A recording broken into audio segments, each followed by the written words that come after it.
he's like all them desperate criminals. Mean, rotten, cold-blooded, inhuman. You rang?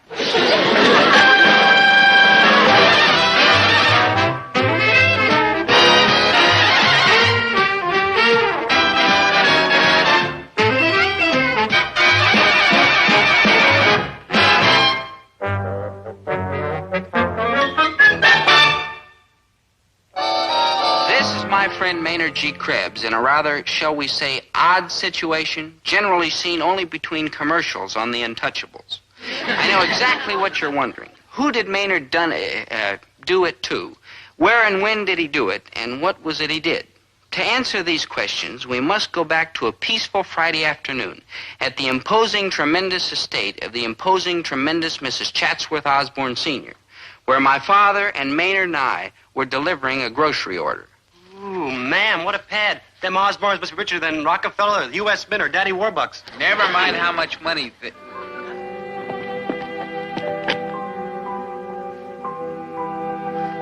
What's the matter with you, boy? Standing there like a lovesick water buffalo? Oh, what a stupid question. Where is she?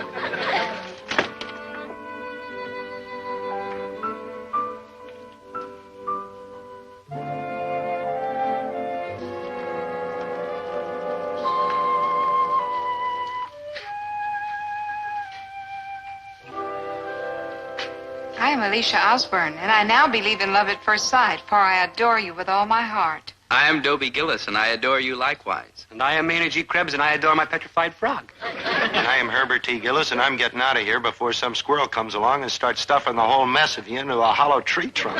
Dopey, my tiger, will you kiss me? That's Dobie with a B, my angel, and does this answer your question?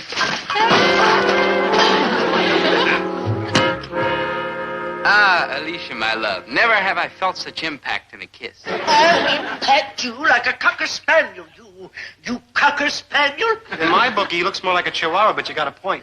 Hello, Mrs. Osborne. Goodbye, Mr. Gillis. Out. Now deliver your overpriced groceries and hit the road. No, Aunt Clarissa.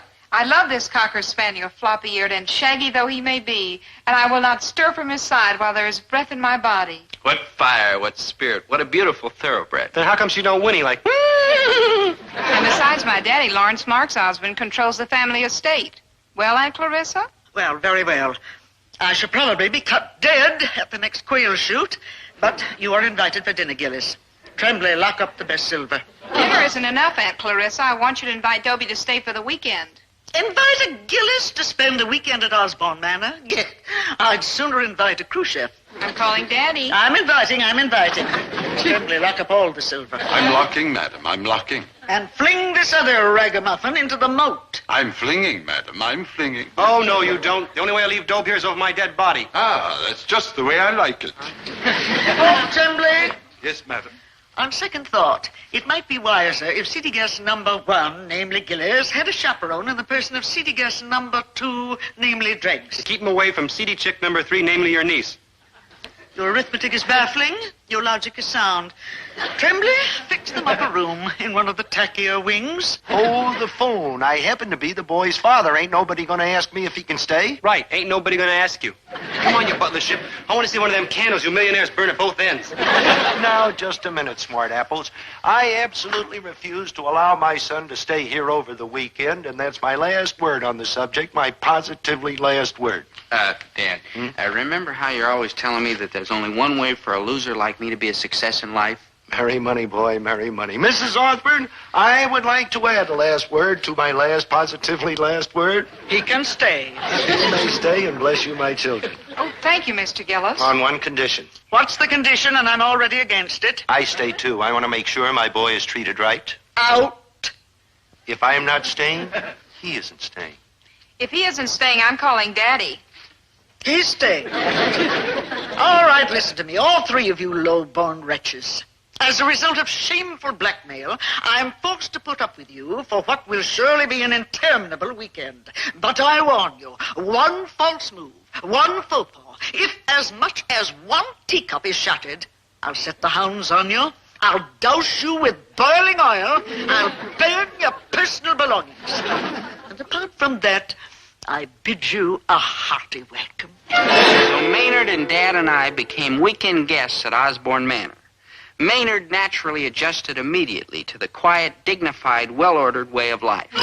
Hey, look, Mr. G. No hand. Maynard, be careful. Oh, I was, Mr. G. I was. She didn't lay a glove on me. There was also the famous Osborne collection of rare china and crystal. Maynard! Oh, Maynard, what do you think you're doing? Juggling dishes, can't you tell? Boy, what a pain in the neck. We had to keep Maynard from doing bodily damage to Osborne Manor for the rest of the day and evening. You see, once we got him to bed, he couldn't break anything, and I'd be safe, and then I could be alone with my beloved Alicia. And if that doggone Maynard gives Dad any trouble when he tries to get him to sleep, I'm going to strangle him. I wouldn't give you any trouble. All I want to do is go to sleep. Well, go to bed already. You've given us enough headaches for one day. And I got started late. Imagine what would have happened if I got started early. No, the mind boggles. No, Maynard, come on now. Get into bed. Dobie's been waiting all day for a chance to be alone with that rich millionaire Osborne girl, and I've been waiting all day for a chance to check out this rich millionaire estate, part of which one day may belong to my dear, beloved, and grateful, I hope, son. Now, nighty-night, and don't stall. Me stall? Oh, come now. Well, sir, another day has come and gone. Now I lay me down to sleep. I pray the Lord my soul to keep. If I die before I wake, I pray the Lord my soul to take. That's very nice, Maynard. Oh, yeah, and bless Mummy and Daddy and Mr. G. Thanks, Maynard. Oh, yeah, and bless Dobe G and Mrs. G and all my aunts and uncles and cousins and all Mr. G's aunts, uncles, and cousins. Thanks again, Maynard. And bless President Kennedy and Mrs. Kennedy and Caroline Kennedy and her pony macaroni. Oh, yeah, and the little brother, President Kennedy Jr., and Walter, my petrified frog, and Herman, my bunny rabbit, and Alice. And who is Alice? My other petrified frog. And sir, if you're not too busy after all that, bless me too. Amen. Okay, Maynard. Now then, get into bed. And I want you to go right to sleep or... Oh, you're a nice kid, Maynard. If I could just figure out some way to keep you sleeping 24 hours a day. 24 hours a day. That's when I think of you, Alicia, my sunrise. Ah, Alicia, my panther. Your kisses pack even more wallop than I had remembered.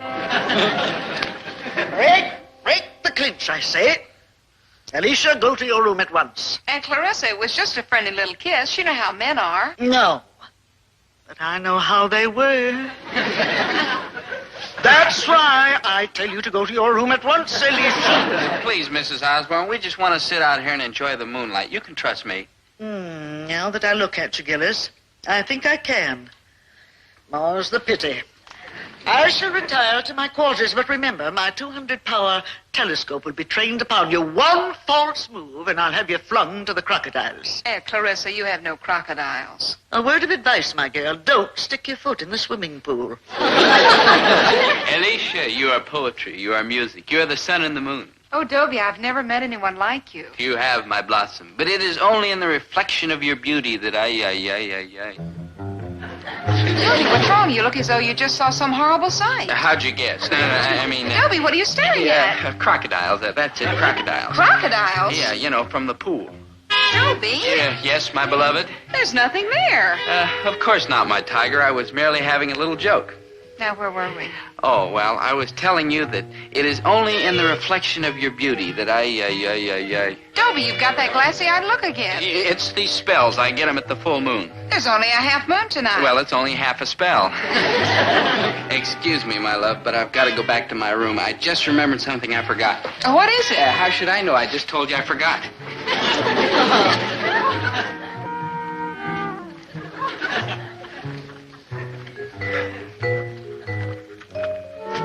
Maynard! Was that stupid kid out of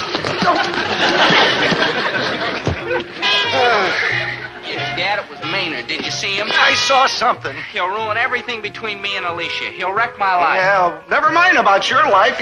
Look what he's liable to do to mine. I'll look for him over there, and if I find him, I'll brain him. Yeah, well, I'll look for him back in the house, and if I find him first, there won't be enough left to brain.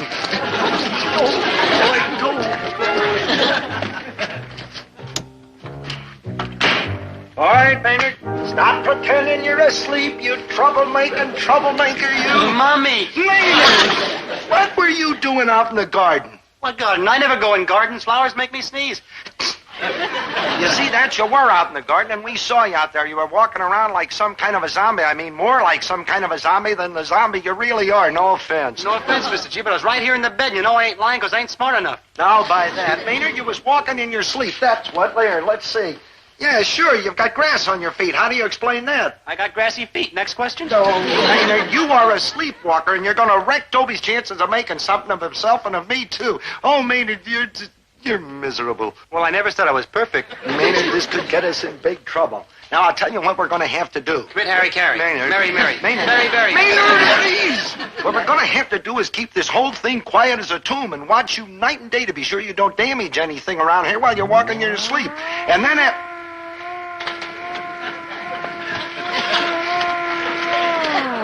Now hear this. Now hear this. All personnel will report to the library immediately. A most unusual occurrence has just occurred, the punishment for which is execution by guillotine. Maynard, I got to ask you a question. What, Mr. G? How do you feel about guillotines? Sharpen the guillotine. One of you is the criminal. Criminal, Mrs. Osborne? What criminal?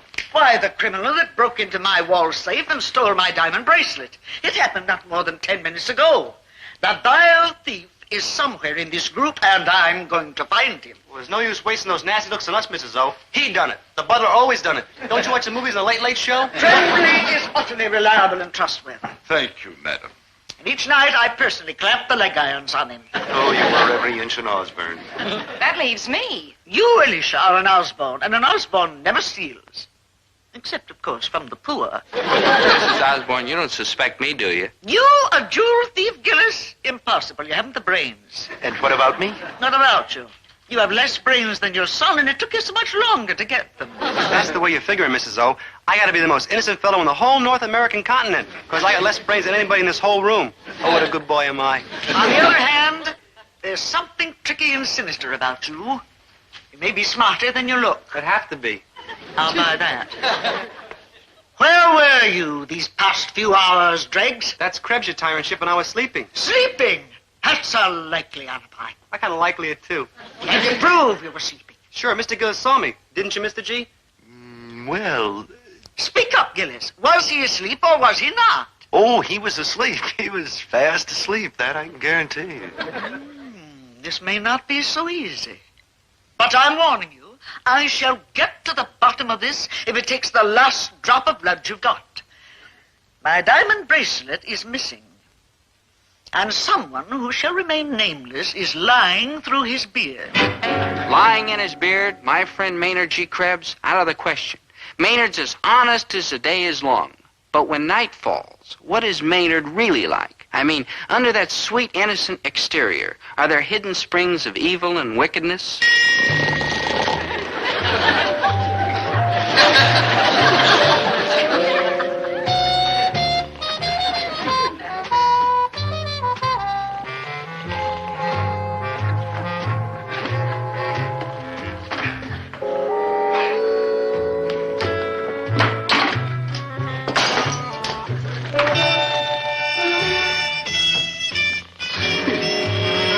Alicia, my angel, your poetry, your music, you are the sun and the moon.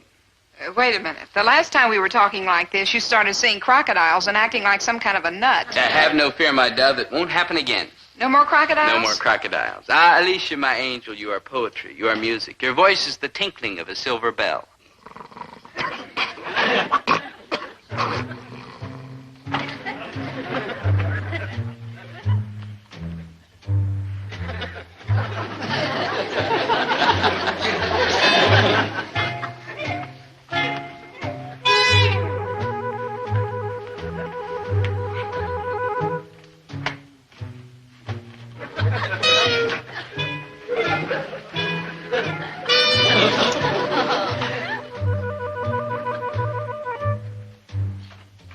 My vision, it is only in the reflection of your beauty that Dobie, what is Hey, Alicia, you're not gonna like this. Not crocodiles. Crocodile. Oh, no, not again. You promised. Oh, yeah. Well, it isn't a crocodile. I'm glad. It's an alligator. There's something odd going on here. Why would you say a thing like that, my beloved? Beat it, you stupid alligator. I demand that you tell me what's... Dobie, where are you going? Nowhere, my sweet, and I'll be right back.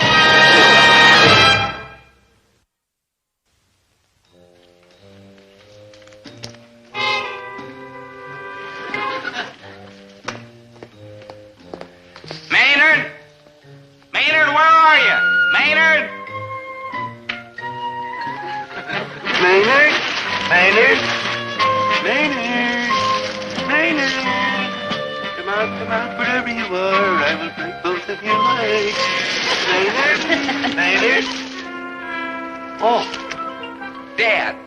Daddy was sleepwalking in the garden again, and you said you'd watch him like a hawk. So I'm a sleepy hawk and he snuck out. He'll ruin everything. Maynard, come out wherever you are. I better go back to the bedroom. He might be there. I better go back to Alicia. I might be dead.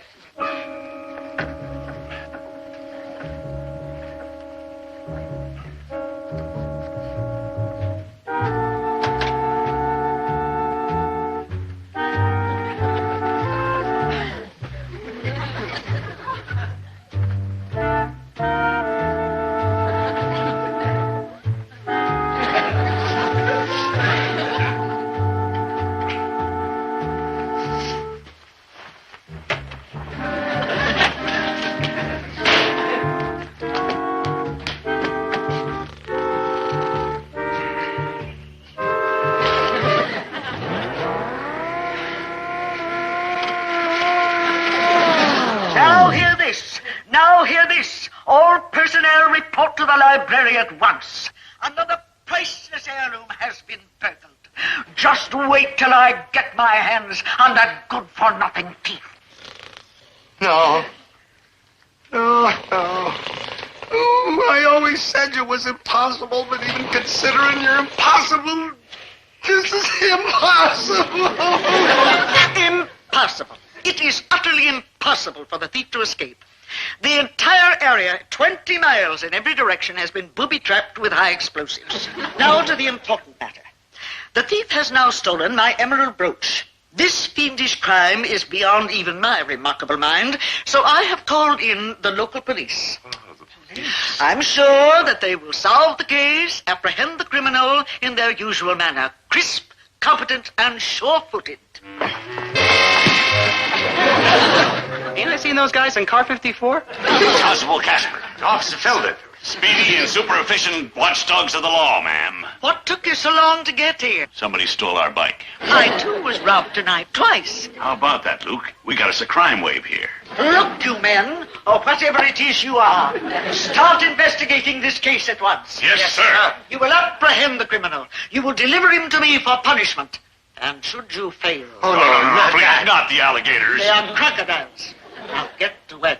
Come on, Luke. Maynard was in hot water, and it was filled with crocodiles. With Mrs. Osborne already suspicious and those two policemen sniffing around, we had to protect him, but we still didn't know. So we worked out a plan to find out for sure. I was asleep, and Dad was on guard duty when the big moment arrived.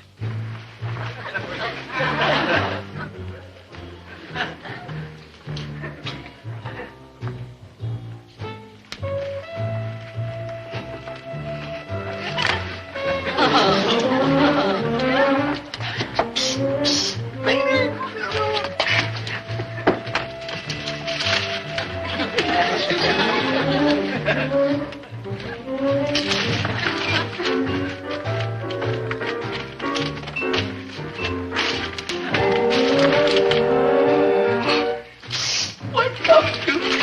Wake up.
Maynard! Maynard, come back! Come back, Maynard! Oh, Maynard, you stupid nut!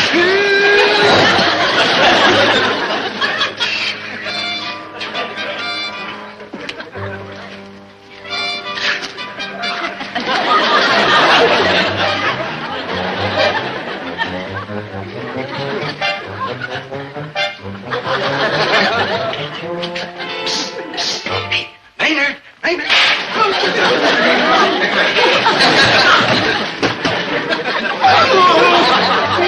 Maynard, will you? Oh,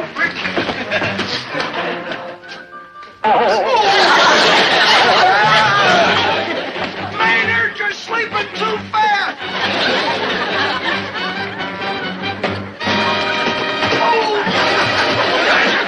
On your feet, hoodlum. Yeah, hoodlum, on your feet. All right, all right! Ow!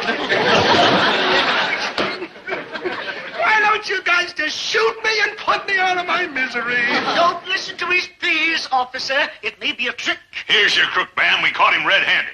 Herbert Gillis, a thief? He's one of them there cat burglars. A cat burglar? Oh, for shame, Mr. G, for shame. I mean, I know you're mean and cranky, but burgling a poor little cat. What kind of gratitude is that? This kind. That does it. That does it. After I knock myself out following you all around so you won't steal any more jewels and nobody will find out that you're the cat burglar and What I said.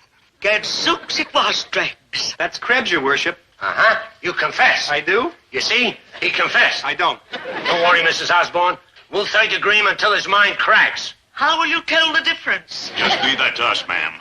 We got our own methods. Oh, I'm leaving. I'm not going to stay here and listen to the third degree of poor Clags. I may seem hard and rotten on the outside, but on the inside, same deal. Come on now, Krebs. Talk. Say something. Make it quick. Speak up. Talk. Okay. Peter Piper picked a peck of pickled peppers, and then Peter Piper picked a peck of pickled peppers, and Peter Piper picked a peck of pickled peppers. For 3 hours, those policemen hammered away at poor Maynard. They threatened and growled and hollered, and finally the strain was too much. Something had to crack. And it did. I can't stand it, I tell you. I can't stand it. There, my boy. It happens to the best of us. I hate myself. I'm a failure. Now see what you've done. You destroyed his self-confidence. You may damage his whole future as a police officer. I apologize, sir. I'm not bad, just weak. There's only one thing to do, namely confess. Confess. Like true, I done it. I stole all them jewelries. Take this down, Filbert. Got you, Chief. Come on now, Krebs. Spell it. Who helped you pull the job? Nobody. I done it alone. Stop lying. Nobody could do all that alone. Okay, then I had help. Uh-huh. How many? How many do you think? At least 2. That's what I had, at least 2. Name it. Do I have to? Yeah, you have to. The only 2 people I know are Mr. G and Dobe. Gillis and his son, huh? Looks like we nabbed us a whole gang of crooks, Luke. Yeah, the Krebs gang. That's what the mob calls us. What mob? The mob that calls us the Krebs gang. Taking this down, Luke? Oh, yeah. You know that big robbery down at the fish market? That was us. We called it the Kipper Caper. Then there was the Pittsburgh Pilfer and the Baltimore Burgle and the Louisville Larceny. And who do you think killed Cock Robin? Mrs. Osborne. No, me, and I got about 30 more unsolved crimes for you to solve. You didn't steal those jewels, Krebs. It was Mrs. Osborne. She did it in her sleep. Sure, I could have told you that. I ran into her one night when I was sleepwalking. Why didn't you say something? No, me, I ain't no stool pigeon. Excuse me. Allow me, ma'am. Us sleepwalkers gotta stick together. We ain't got no union. Dobie,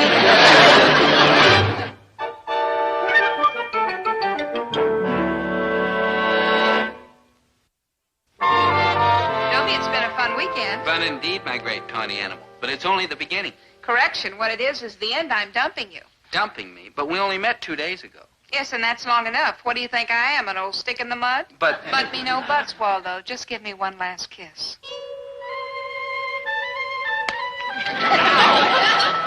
Now look, Mrs. Osborne.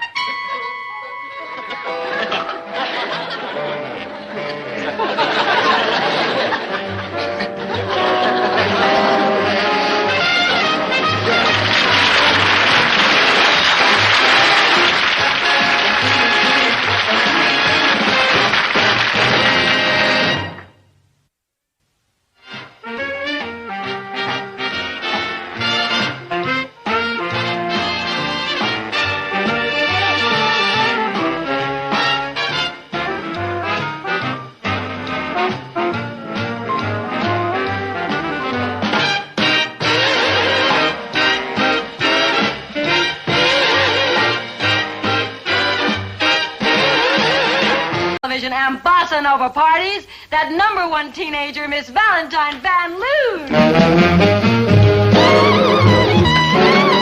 My hero, I love you madly. My beloved, I love you likewise. Of all the men in the world, you are the sweetest, the kindest, the most lovable and adorable. You rang? Sweetheart, this is just for you. Delicious, tutti frutti. No, not that. This. Hey, she's trying to kiss me like hell. Please, help me. Maynard, Miss Van Loon, there's some mistake. You bet there is, you big phony.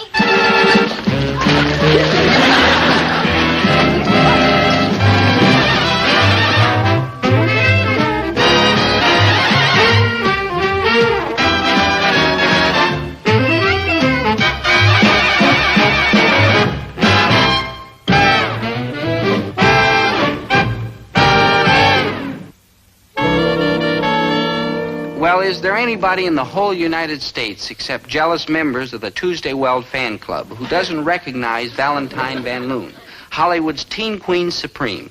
She's the idol of the younger generation and a fine, uplifting influence on them. When one of her pictures is playing in a neighborhood movie, sometimes an hour goes by without a single hubcap being stolen. So why is this living doll so fascinated by my semi-living friend, Maynard G. Krebs? Well, it all started a few days ago when Dad and I were having a quiet, intellectual exchange of ideas and opinions. We regret to announce that the special broadcast of the Valentine Van Loon personal appearance has been canceled. Canceled? Dad, look, something's happened to my loved one. She's sick. It's her dog. Her dog's sick. No, her dog is perfectly healthy, but he's lost. No. Yes. But wait, I can't believe my eyes. Here's Miss Van Loon herself in person. What a glorious day for local television. Miss Van Loon, we've heard of your great sorrow. Would you honor us with a few words? Dear friends and fans, I will be so very, very overwhelmingly and eternally grateful to the wonderful person who returns my beloved dog, Boo Boo. Boo Boo? With a name like that, he ain't lost. He's hiding. Eternally and overwhelmingly grateful.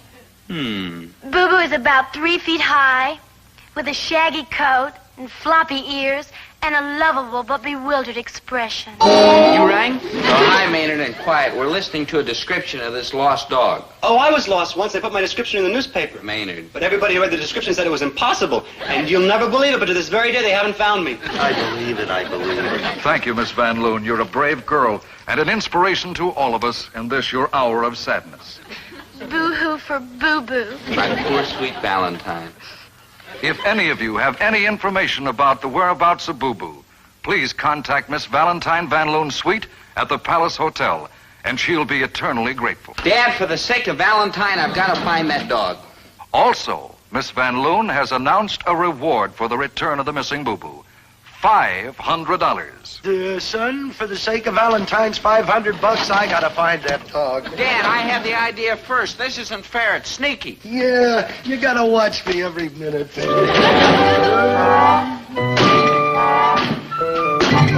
you are, Boo-Boo. Come and get it. No dog can resist this. There's enough here for a family of 6 dogs. That's the store, son. I'll be back in a flash with the cash. Here, Boo-Boo.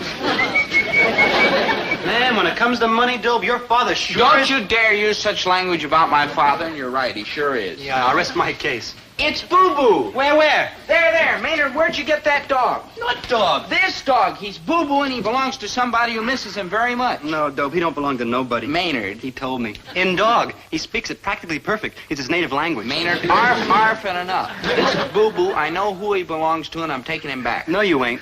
I ain't? You ain't. On account of I'm taking him back. It's my duty as an upstanding, lawful citizen to take him back to his lawful owner and bless his furry little heart and paws. Citizen Krebs, that's very noble of you, but I'll be glad to do it for you. Nope, my head's made up.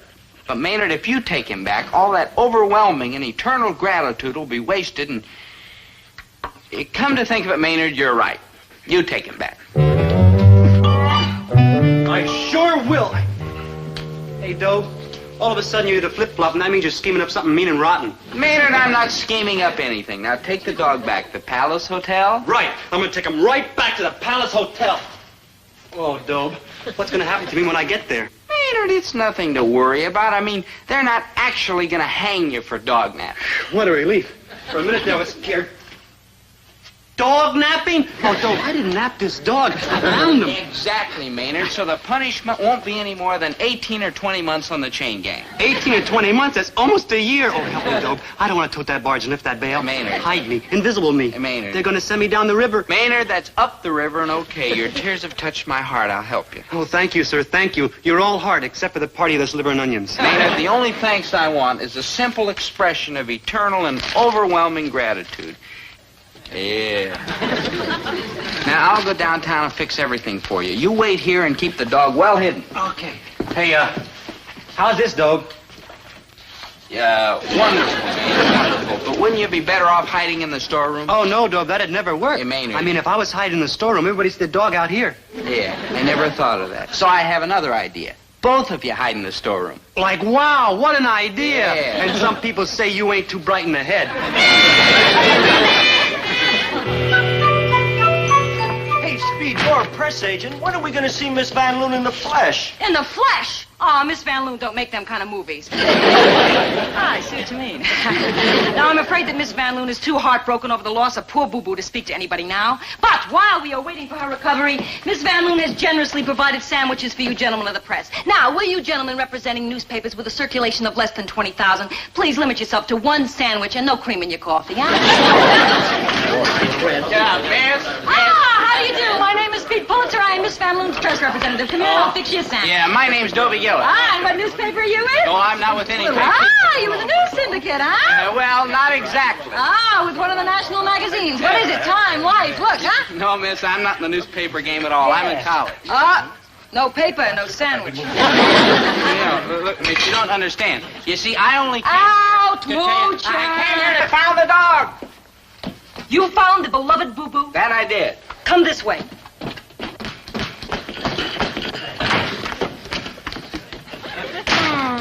I don't know. You look pretty sneaky to me, especially around that cowardly chin. Leave my cowardly chin out of this. I came here to return a lost dog, not to be insulted. I'm leaving. Oh, no, look, kid, I was only Nothing in the world's worth getting insulted for. Nothing, do you? I just saw something that's worth getting insulted for. Hi. Did I hear some dear sweet doll say he found my dear sweet boo-boo? You were within snuggling distance of the dear sweet doll who found your dear sweet boo-boo, my dear sweet Miss Van Loon. You, boy? Me, boy, you, girl, I've noticed. His name is Dopey somebody. That's Dobie somebody with a B. Oh, how can I ever thank you, Mr. Somebody? That's Mr. Gillis, and don't worry your pretty head about how to thank me, ma'am. I'll think of something. Yes, I will. Now, I do hope you won't think I'm the suspicious type. Would you mind telling me which of these dogs is Boo-Boo, Mr. Gillis? Yeah. This one, Miss Van Loon, and you may call me Dobie. That's my Boo-Boo, and you may call me Valentine. Valentine Van Loon has kissed me. Take me, I'm ready to go. I've had the best life has to offer. There's Where nothing... is my Boo-Boo? What? Oh, Boo-Boo. Yeah. Uh-huh. When I see him, I'll be eternally and overwhelmingly grateful to you. Uh-huh. Yeah, well, if the traffic lights are with me, I'll be back in time for 3 or 4 hours of eternal, overwhelming gratitude before dinner. Get out! You have just given me a great idea. Eternal, overwhelming gratitude. You get it, kid? We have a chance for $1 million worth of free publicity. This fine, upstanding, blank-looking boy returns your dog, see? He takes one look at you, and boom. Boom? Boom, he falls in love with you. Boom, you fall in love with him. Boom, you fall in love with each other. Boom, it's the love affair of the century. Boom, just a minute, just a darn minute. If you think I'm going to sit still for a mess of silly, embarrassing publicity and pretend I'm in love with Valentine and hold her hand and kiss her and snuggle with her, you're 100% correct. When do we start? Now you're talking, kid, huh? Boom, we play it up big. Boom, we hit every paper in the country. Boom, we turn you kids into America's sweethearts. What do you say, Valentine, sweetie? I think it's a gorgeous, romantic, shaggy dog story. I like it. How about you, Dobie, dear? Yeah, what about you, kid, huh? You want to go through with it? Will I go through with it? Does this answer your question? Kiss me. Please, kid, I don't have any time for that now. Not you, her. I gotta line up 5 o'clock on coast-to-coast television. Oh, this is gonna be the hottest love affair to hit the air since Romeo and... What was was that chick's name again? Look, kid, clear out of here. I got to line up a television crew. Right. And be back here at 4:30 sharp. Right. With my dear, sweet boo-boo. Right. Wow. Wrong, no. I ain't letting you go no place with my dear sweet doggy. Now, I'll admit I've double-crossed you on account of girls on rare occasions. Rare occasions. 137 times is rare occasions. Come on, Bowser, let's cut out. Hey, Maynard, hold it. Supposing I was cooking up a mean, evil scheme, which I do not for 1 minute concede, what would that scheme be? Just think. Think? Me? Not my line of work. Come on, friend of man. The best. Hey, Maynard, wait. No, Maynard, listen to me. What low scheme could I be scheming? To turn this fine dog over to a cruel scientist for laboratory experiments? The answer springs immediately to your lips. You say no. I do? Or am I scheming to turn him over to a cruel Eskimo to pull a heavy sled through mountainous snows? Again, you say no. I do? Of course, there's no snow here. I gotta give you that. So you see, there is no mean, evil scheme I could be cooking up. True? True. All the possible dirty tricks I could have tricked you with have been eliminated. True? True. So therefore you trust me. True? False. Come on, Curly, say goodbye to rat-pink Dobie. It's a girl that owns a dog. Okay, I admit it. But how could I be interested in her? She's only 6 years old. Oh? A little 6-year-old girl is so grateful to you for finding her lost dog that she's already started thinking of you as Uncle Maynard. Me? Uncle Maynard? And I ain't even married. Sometimes Unky Maynard. Unky Maynard? I'm not even engaged. Sometimes Unky Wunky Maynard. Unky Wunky Maynard, and I don't even go with girls. Glorioski or the sweet little Lisa Stork brought me. Oh, boy, I'm getting all misty. Oh, get misty on your own time, Maynard. Right now, I want you to get the dog out of here so Dad won't come back and find him. Boy, if he knew I had that dog, he'd figure out some sneaky, crooked way to get his hands on the what, though? Nothing, Maynard. Just take the dog to your house, and I'll pick him up later and take him to that little girl. Why can't he stay here? Hey, well, Dad doesn't like dogs in the store. I don't blame him. They're not great customers. No.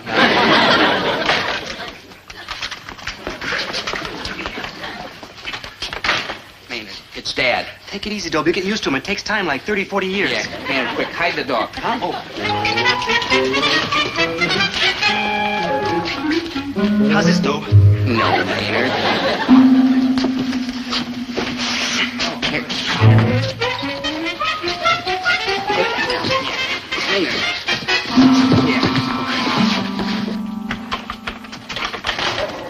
Oh, will you cut it out, Shorty? Can't you see I'm fresh out of hot dogs? And besides, can't you read? Look! He ain't smoking, Mr. G. Maynard, quiet. And Pooch, out. Out. Man, my feet are killing me.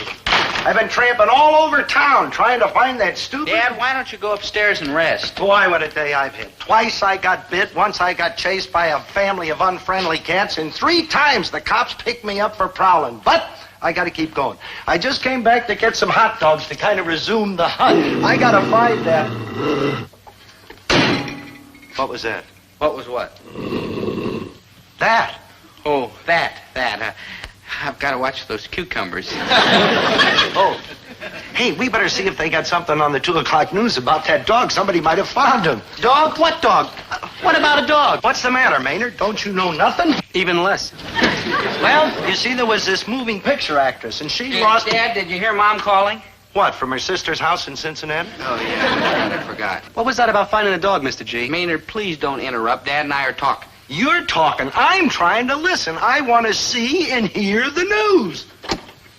Dad. Son. Dad. Son. Dad. Son. If you touch that switch just once more, you're going to wind up with a very peculiar-looking fistful of knuckles. Do I make my point? You make it. There it goes again. Not only cucumbers, also radishes. I sure would like to know about that dog. Maynard, can't you see Dad's tired? Yes, Dad, what you need is a good night's sleep. Now, you go upstairs and go to bed, and I'll close up the store. Go to bed and close up the store. It's only 2 o'clock in the afternoon. You're getting to be more like your mother's side of the family every Now day. a special bulletin. Valentine Van Loon, the famous film star, has just announced that... Dad, what do we care about some dumb old movie actress? What I want to know is what's new with you. What's new with me is that I am going to drive you into the ground like a tent peg if you don't cut out this foolishness and...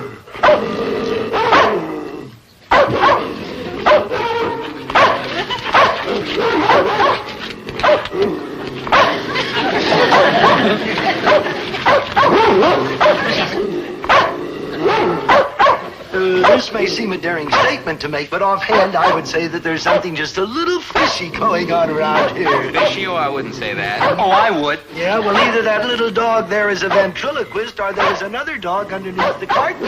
What dog? What carton? Stand aside, boy, on pain of instant mayhem.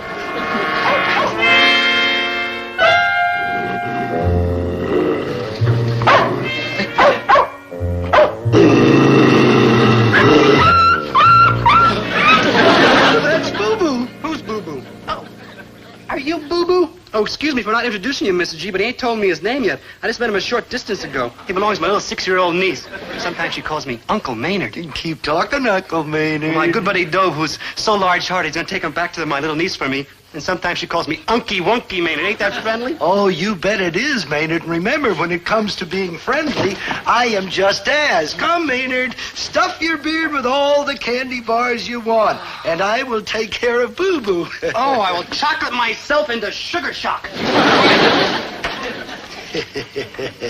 Stupo don't know who the dog is, huh? I must have forgotten to tell him. The omission is, shall we say, rather amusing. Shall we say rather sneaky? We shall say rather sneaky. I know a sneaky trick when I see one. Who taught you all you know about him, You, Dad. And don't you forget it. So you con Maynard out of the dog, and you were going to take him down and return him to this Valentine Van Loon and collect all that overwhelming gratitude, true?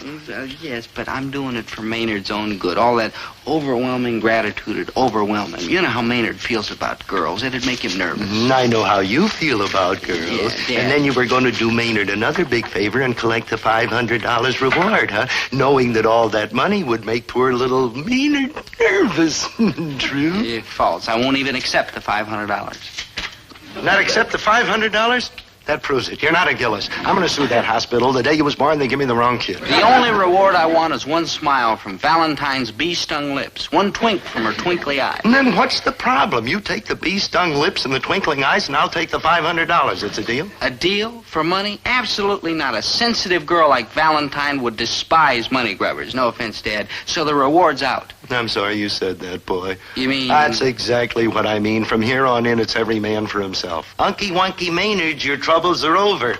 I'm going to take the dog back to your little niece for you. Now, ain't that friendly? Oh, very friendly, Mrs. G. Consider you're mean and crabby, but Dobe said he... Forget what Dobe said. I'm handling this, and from here on in, may the better contestant emerge victorious. Dad, you'll ruin my romance. Yeah, how about that? No, Dad, I know you're my father, and you walked the floor with me when I was a baby, and you paid for the braces on my teeth and all like that. But love is thicker than blood or dental bills, and I'm not going to let you wreck my life. Forgive me, but I have no choice. No,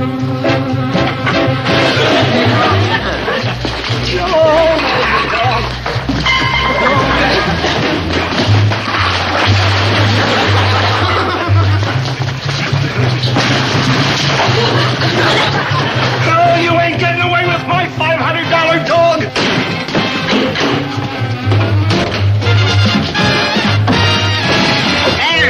Man, hide the dog someplace so Dad can't get him. Oh. Man, I can't hold him much longer. Go. Hey, Dobe, don't keep him in there too long or... Instant frozen grocer. Go already.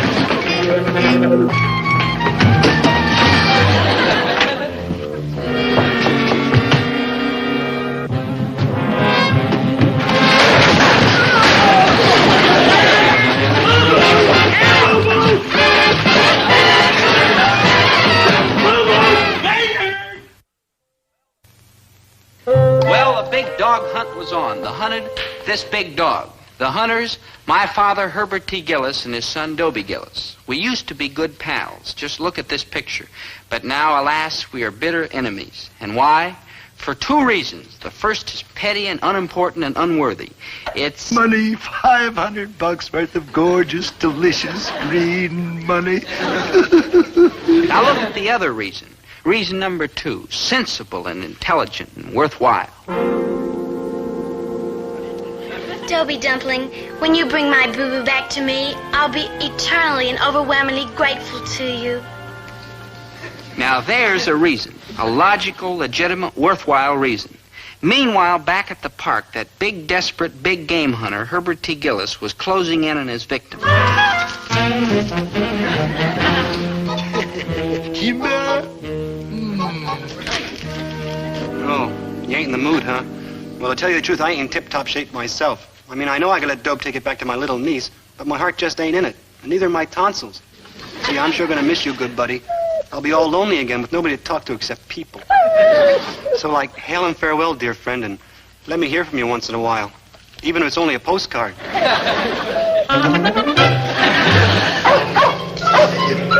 Hey, get lost, Fido. You get out of here. Listen, I'll tear up all your laughing pictures. Cut it off! Will you cut it? Just no, here you are. Yeah. Yes. The dog's got to get up pretty early in the morning to fool Herbert T. Gillis.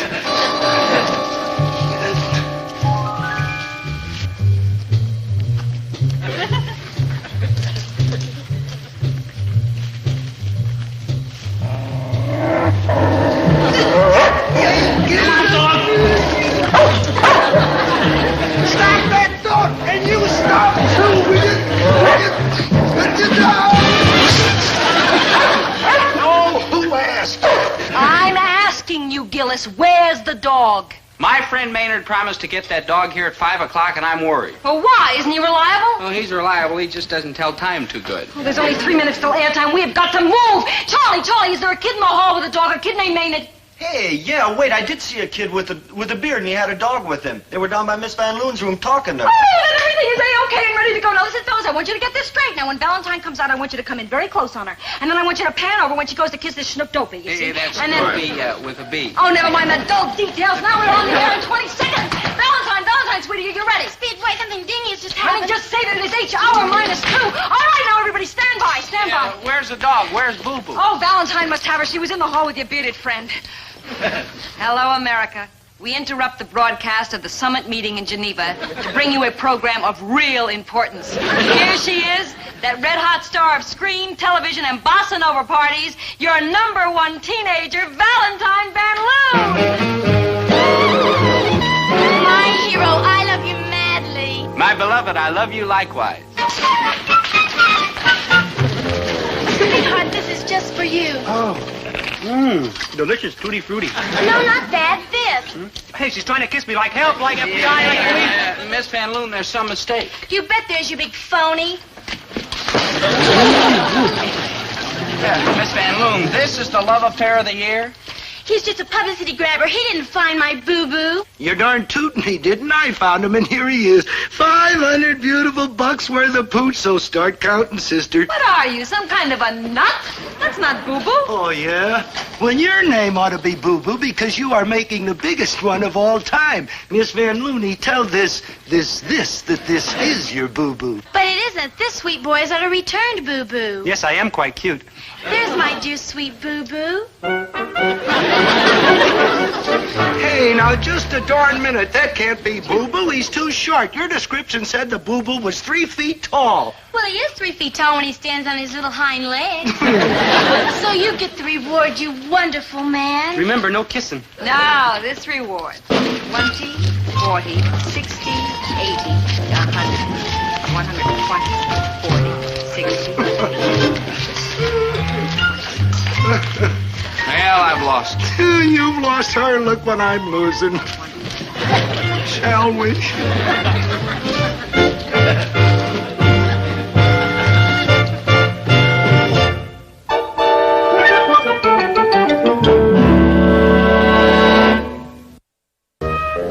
Hey, Mr. G, how much do you want for that dog there? I don't know. At this point, I got quite a bit of dough invested in him. A new collar, flea powder, food, I'd say about $50. I'll give you 38 I'll cents take cash. it. Maynard, I've been meaning to ask you, how'd you know that little dog was Boo Boo? He told me, and Maynard. dog, he speaks it practically perfect. I know. Maynard, do you really believe dogs talk to you? Oh, sure, Dope. They talk to anybody. All you gotta do is listen. Oh, he did? No. Really? No kidding. Glorioski.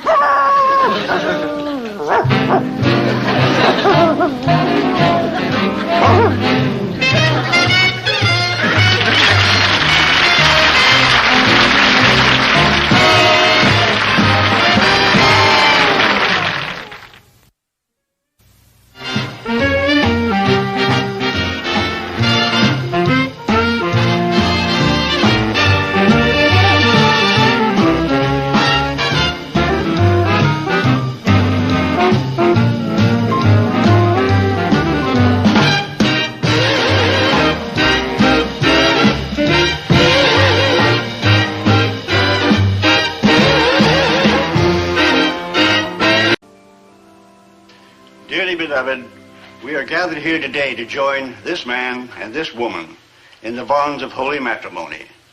For as much as these two persons have come hither to be made one, if there's anyone present who can show just cause why they may not be lawfully joined together, let him speak now or forever hold his peace.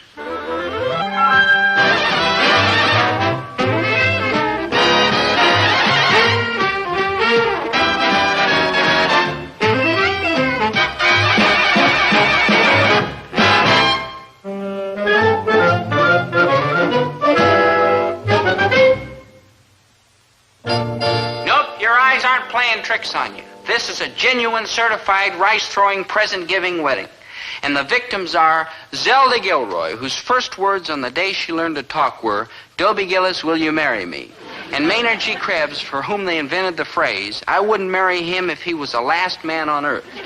Now, how did this unlikely pair find themselves in such an unlikely situation? Well, it all began on Zelda's 22nd birthday. That's 21st birthday, and if you were a gentleman, you'd stop counting. Make a wish, daughter, and you'll find happiness. I know that, and I did. Blow hard, dear, and it'll come true. I know that, and I will. I know what the wish is, and goodbye. Maynard. Dear parents and friends, thank you for this happy day. I hope that you'll all be present on an even happier day, namely, my wedding. Oh! Hear, hear! Hear, hear! Bye-bye. On that joyous occasion, I personally guarantee a bigger cake, fancier decorations, and positively no change in personnel. Now, if you'll all follow me out to the porch, we'll start in on the birthday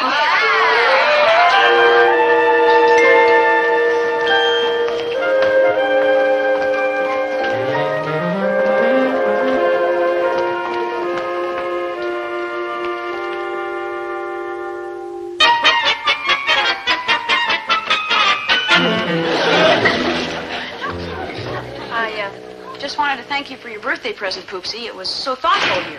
You're welcome, Zelda, but it was really nothing. True, but thanks anyhow. Uh-huh. Some present. A lifetime membership to a Lonely Hearts Club. Dobie, are you trying to tell me that you actually don't want to marry me? Yeah, actually, yes. All right, stubborn. I shall be forced to use desperate measures, namely a brilliant new scheme. Forget it, Zelda. It'll bomb out like all your other brilliant schemes to trap me. Not this one. It's foolproof. There's no such thing as a foolproof plan. There is when the fool in the plan is Maynard. Maynard? My Maynard? Of course, how many fools named Maynard do we know? Now, hear this. Yeah. I'm going to use him to get you to marry me. Clever, huh? Clever how? Oh, I'm proud of this one. Now, tell me, what does Maynard love and cherish most in this world? His petrified frog. No, I'm talking about larger concepts. What he loves and cherishes most is his freedom and independence, true? True. And you as his friend would do anything, I repeat, anything, to protect that freedom and independence, true? True. Maynard just wouldn't be Maynard if he lost him. Aha. But if he got married, he'd lose him, wouldn't he? True, but Maynard get married. Nobody'd ever marry Maynard, so he's perfectly... Zelda, you wouldn't. Wouldn't I? You couldn't. Couldn't I? You could. You bet I could, and I will. I'll get him to propose to me, and then there'll be only one way to save him. You'll have to marry me instead. Zelda, you're a fiend. Please don't do this terrible thing to... Oh, what am I so worried about? Maynard will never propose to you. Just wait. Oh, I'll admit he may not be the smartest fella in the world, I'll buy but he that. does have a kind of basic animal intelligence. Like, hi, Aunt. How was the picnic? How did I know you was on a picnic? No offense, but you got mustard on your whiskers. There. You're all nice and clean. A genuine gentleman aunt. Hmm? A 10-course outdoor shindig tomorrow? Gee, thanks for the invite, Aunt. But I'd rather stay home and get mustard on my whiskers. I mean, picnics just ain't what they used to be. People show up. Maybe next time? Keep in touch, many-legged buddy, even if it's only a postcard. Hi, Maynard. What are you doing? I was talking to a friendly aunt, and go ahead and say it. Say what? What everybody says. Maynard, you can't talk to an aunt. You're a knothead. Why should I say or a thing like that? anybody who understands insects is a nincompoop. Oh, if you say you can Sometimes understand they insects, say you can animals understand can't talk. insects. Maynard, you believe I can talk to an ant? Of course, doesn't everybody? Don't nobody except me. Well, that's ridiculous. Ants or any animals will talk to anyone who's willing to listen, like you. Oh, for joy, I found a believer. Glorioski in Europa. Maynard, that ant that just walked away, where was he from? Indiana, that's in Minneapolis. Good country. Especially for family ants with small children. Zeld, all of a sudden you look altogether different to me. Nah, Maynard is the same old me. Sweet, kind, lovable, understanding. Same old me I've always been. And you listen to ants. You're a great American like George Washington, Abraham Lincoln, or Peter Lawford. Then I can safely assume, Maynard, that you like me. True. And you consider me a friend. True. And you'll marry me. Untrue. Marry you? Zeld, you gone wig. Pipe down while I tell you why you are going to marry me. Ho, ho, ho, ho, ho, never. Ho, ho, ho, ho, ho, wait. Ho, ho, ho, ho, I want my mother. You need a wife to take care of you. Tie your shoelaces, dial the telephone for you, make change for you so you can get on the streetcar and like that. True? False. I already got somebody like that, namely Dope, so there, ha-ha. True. Dobie did do those things for you. Right. He did?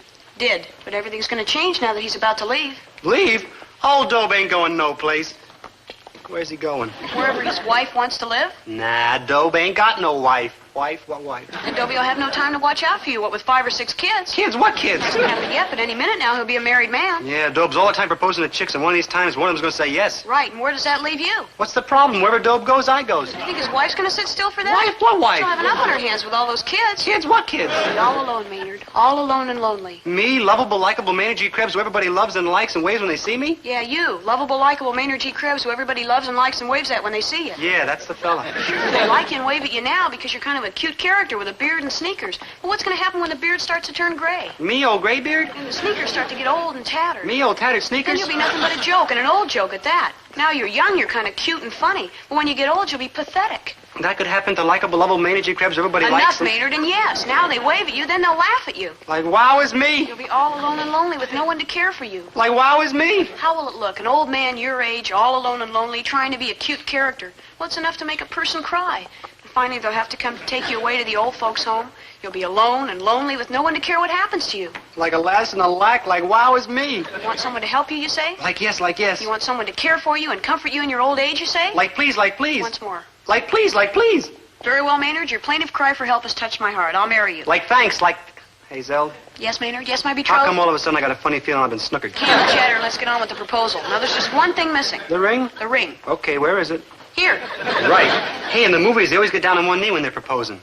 Well, that's the custom. Well, just don't stand there, girl. Get with it. Maynard G. Krebs, wilt thou marry me? Zelda G. Gilroy, You wilt, you wilt. I wilt? That's it. You said it. That's it. You proposed. Maynard, we're practically man and wife. Hey, how about that? And I can't even cook. Maynard G. Krebs and Zelda Gilroy, man and wife, we were all surprised, except my folks, who had known Maynard and Zelda all their lives. They received the news with appropriate dignity and solemnity. Maynard and Zelda, oh. Herbert, stop that. There's nothing to laugh about. Oh, no? Well, just think about it for a few minutes. Maynard and Zelda getting married. Oh, come now. Maynard and Zelda. It is rather funny, isn't it? Zelda and Maynard. Maynard and Zelda! Oh, no! Zelda and Maynard getting married! Zelda Gilroy grew up in our town. She's admired and respected by one and all. So when the news got around that she was marrying Maynard, the citizens of the community were quick to express their feelings about the bridegroom. When the mayor and city council heard the news, they called an emergency meeting. After a brief discussion, they voted a special fund to buy Maynard a suitable wedding present. However, the two people whose opinions really counted were, of course, Zelda's parents, Mr. and Mrs. Gilroy. I am happy to report that they took the news in a manner typical of solid, substantial American parenthood.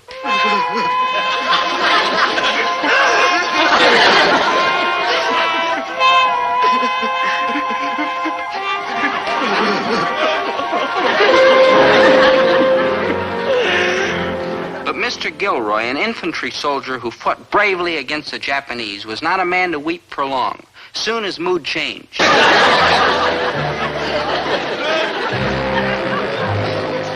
Naturally, Mr. Gilroy soon realized that using that ceremonial sword for self-destruction was no answer to the problem. A far more effective idea occurred to him.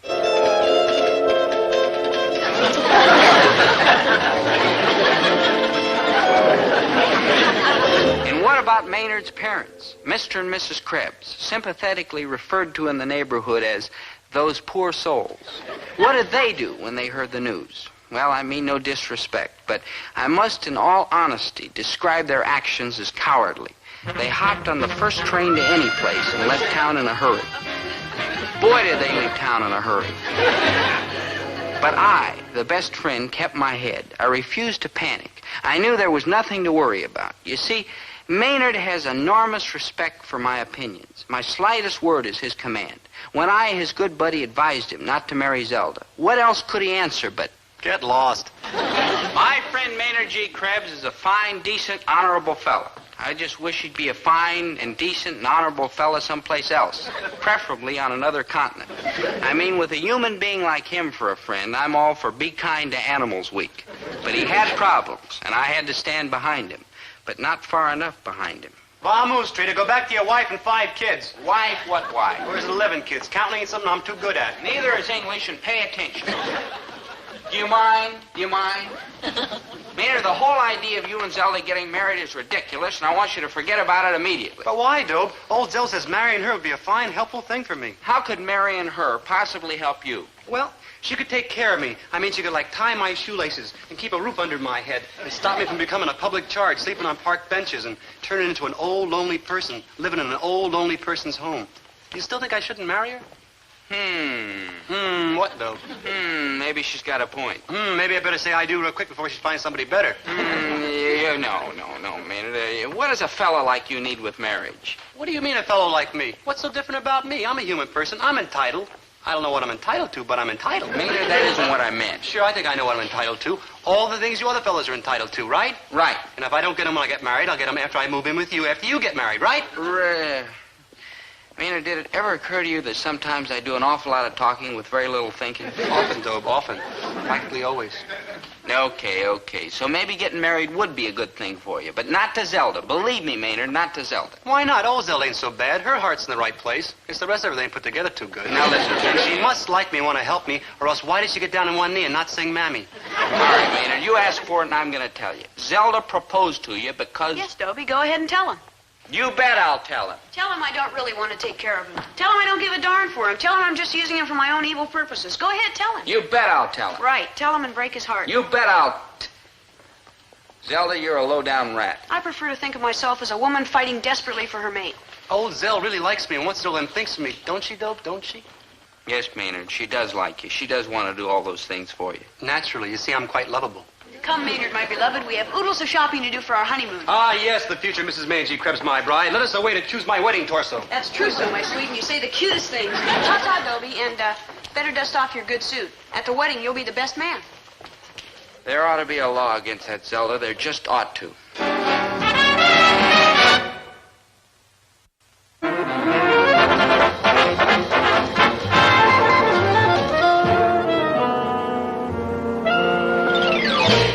Dad, she's really got me over a barrel. Yeah, well, while you're over there, pick up a couple of dozen pickles. You ain't done 3 hours honest work around here since the last time.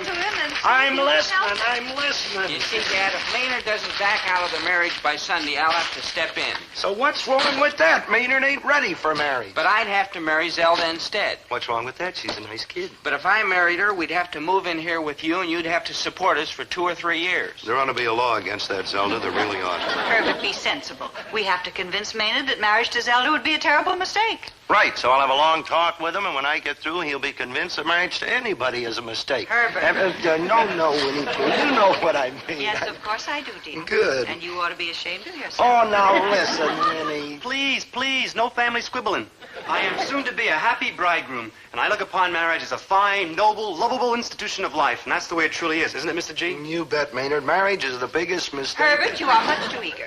I will tell you. Oh, killjoy. Maynard, dear, you know we wish you all the happiness in the world, but are you sure, dear, that marriage is the right step for you? No, Mrs. G, I ain't sure at all about marriage, but I am sure I don't want to be alone and all lonely the rest of my natural-born days. It ain't right for me. I mean, being like that is all sad and wrong and not fit for a human person, even me. And getting married is much better than that, ain't it, Mrs. G? Go ahead, Mom, tell him. Go ahead, Winnie, tell him. On the other hand, Maynard, marriage is a terrific adjustment. 2 people have to get to know one another, and it's very difficult. And I'm a fellow who's just about the most difficultest. I mean, look at these clothes, and I collect tinfoil and play bongos and watch them paint the white line down the middle of the street. So I guess you could say getting used to me is about the hardest thing a wife could do, huh, Mrs. G? Yes, Maynard, I guess you could say that. So you see, dear... But, on the other hand, if I found a great chick who was willing to put up with me, I ought to grab her and marry her quick, because I might not ever find another chick like that in my whole entire life. Right, Mrs. G? Go Go ahead, Mom. Tell him. Go ahead, Winnie. Tell him. Herbert, he's making far too much sense for me. You take over. No. He got ahead of me 5 minutes ago, and I just resigned. Likewise, and 10 minutes ago. So you ain't going to try to talk me out of this on account of you delighted I'm going to marry old Zeld, huh? No comment. No comment. No nothing, and good luck, Maynard. Well, Zelda had me convinced that she really meant business. She bought her wedding gown and tickets for the honeymoon trip. She reserved the justice of the peace and talked her girlfriends into throwing a bridal shower. A bridal shower for me? Okay, I'm ready for my presents. No, Maynard. A bridal shower is when they give presents to the bride, not to the groom. Now they tell me. As long as you're here, Maynard, you may as well stay, if you promise to behave. Oh, I'll behave real good. Oh, Laura, it's beautiful. You shouldn't have done it. True, she shouldn't have. True. What she should have is not given us something so cheap. I mean, her old man's loaded. Next present. Oh, Helen, these are just lovely. Gee, I saw them in a store downtown. They cost a fortune. Yeah, the real ones do. This is just a cheap imitation. $2.98 at the discount store. Next present. Zelda, dear, all of us girls put our money together to buy this gift. Gee, thanks, Elsa. Actually, it's for you, Maynard. It's a gift we're hoping you will use. A one-way ticket to Tahiti? For what? Like, wow. And Zeld, you were afraid your friends didn't like me. Hi, Dobie. Hi, Dobie. Hi. I just came by to pick up Maynard. Well, Maynard's really enjoying the bridal Zelda, shower. how can you do this to Maynard? That sweet, simple, unsuspecting schnook. Watch your language. You're speaking of the sweet, simple, unsuspecting schnook I love. Please, Zelda, let him off the hook. Don't come crying to me. His fate is in your hands. You want to keep him free? Do something. And you know what that something is. No, Zelda, I won't be blackmailed. And I won't quit. Let's face it, Dobie, it's a fight to the finish. And that's what I was, finished. Because finally the wedding day arrived. The families and friends waiting optimistically for the ceremony to start because, as Zelda's father pointed out, there was still a ray of hope. There might be an earthquake. Unfortunately, no earthquake came along, and we had to go ahead with the wedding. The ceremony started off calmly enough. Zelda, like all brides, was beautiful.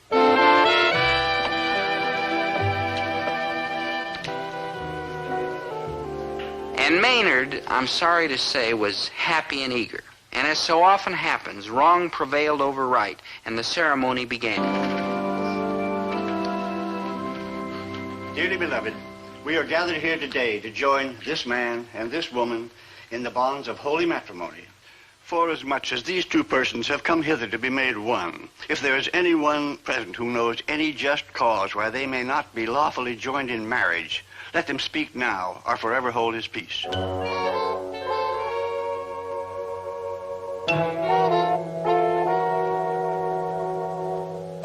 Sir, I'm the anyone present who knows a just cause why they shouldn't, so for heaven's sakes, don't let him. This is, shall we say, most unusual. Shall we say most cockeyed? Zelda doesn't want to marry Maynard. Maynard doesn't want to marry Zelda. Zelda wants to marry me. Ooh, it's just like the Late Late Show. The last time I saw this, Ginger Rogers couldn't make up her mind between Randolph Scott or Fred Astaire, but he danced his way into her heart. Zelda, what Dobie said, is it true? You want to marry him? Yes, sir. Dobie's turned me down 137 times. And Maynard is sweet and kind and gentle, and he desperately needs someone to take care of him. I'll buy that. So please, sir, go right ahead and marry us. It's the best thing, alas, for everyone. I'll try. If there be anyone present who knows any just cause why these persons may not be joined in marriage, let him speak now or forever hold his peace.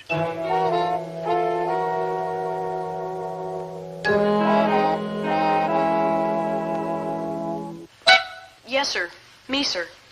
You, the bride? Right. I've got to speak now or forever hold myself to be a cad and a bounder. All right, Zelda, speak up. But please be quick about it. I'm not as young as I used to be, and what's going on here isn't helping. Yes, sir. Maynard, dear, what Dobie says is true. I tricked you into proposing to me, and tricking you is so easy, it's unsporting and un-American. So if you want to change your mind and back out of this whole mess, I'll understand. Well, Maynard? Oh, no, you Justice of the Peace ship. I don't want to back out. Zeld, I ain't mad at you for snookering me into proposing to you. I mean, people is snookering me 8-10 days a week. And besides, you're right. I need help, or I'll end up with holes in my sneakers and a head to match. I'm much obliged for your kindly offer, but I don't see no reason to back out. No. Thank you for your friendly 100% unwarranted support. Please resume, sir, from the top. One does one's best. If there be anyone present who can show just cause why these two may not be joined in marriage, let him speak now or forever hold his peace.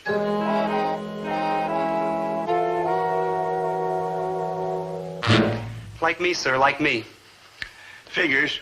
Okay, fire away, Maynard. The afternoon is shot anyhow. Just watch. Friends, relatives, cousins, and guests, due to circumstances above and beyond the call of duty, I just decided I don't want to become matrimonial with Zelda. Small girl, it's not that I wouldn't be proud and honored to be your lawful wedded spouse. That's spouse, but keep going. Best news I've heard all day. It gets better. You see, small girl, all the time you'd be wishing I was somebody else, namely Dobe. So, sayonara in our reservoir. I mean, if you want to leave me waiting at the altar, I'll take it like the brave little man, needless to say, I am. Thank you, Maynard, dear, for your sweet, self-sacrificing offer.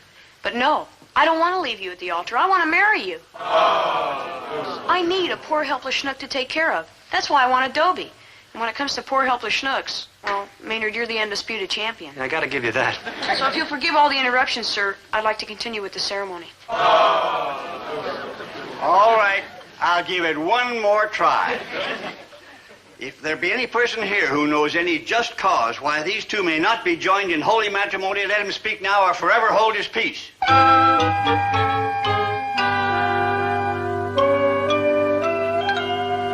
No one wishes to stop the ceremony?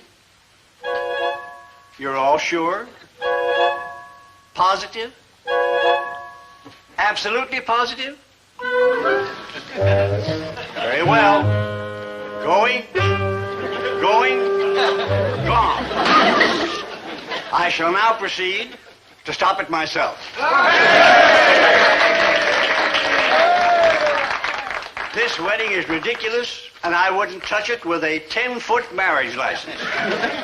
I'm sorry, Zelda, and forgive me, Maynard, but I have never seen two people who had juster cause for not being joined together. So, let's forget the ceremony and get to the refreshments. Hey, Dope, how about that? I just been wilted. Maynard, that's jilted, and it couldn't happen to a more deserving fella. True. Everybody says they hope I get exactly what I deserve. Oh, my poor baby. What a tragedy. Oh, please, Mother, trying to cheer me up isn't going to help. This is the saddest day of my life.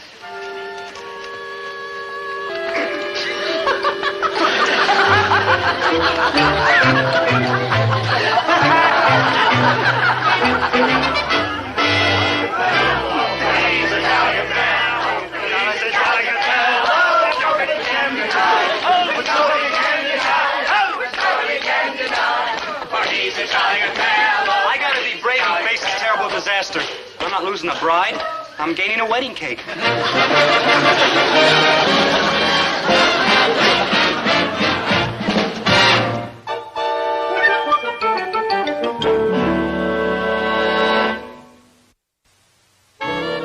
Well, the love story of Zelda Gilroy and Maynard G. Krebs had the most wonderful of all possible endings. They lived happily ever after because they never got married. However, the entire experience convinced Maynard that maybe he never would be ready for marriage, and the thought gave him considerable concern. Oh, for joy, for joy. I ain't never gonna get mixed up in that holy deadlock. Maynard, that is wedlock, and come to think of it, stick with deadlock. Herbert, that's no way to talk. You'll discourage the boy from ever getting married. Yeah, I feel it's my duty. Pay no attention to him, dear. Marriage is the finest experience that can happen to a person. Gee, I don't know, Mrs. G. If I got married, I'd be all hemmed and hawed in, and I couldn't do anything I'm accustomed to. Nonsense. Marriage isn't a prison. Why, an understanding wife will be happy to let you do everything that you do now. Like everything? Like everything. Hey, you mean I could play my bongos all day and all night and fill up the closets with my petrified frogs and stuffed owls and pollywogs and collect tinfoil in the bathtub and ice skate in the kitchen and build snowmen and sandcastles in the living room? On second thought, Maynard, there is much to be said for remaining single. The single person has more freedom, more independence, less financial responsibility, less nagging, less necessity to be proven always right, and may watch for romance coming around the corner, and this is very desirable. Yes, there is much to be said for remaining single.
#1 contender for the heavyweight championship of the world. Undefeated, untied, and unscored upon, Rocky Ferroni.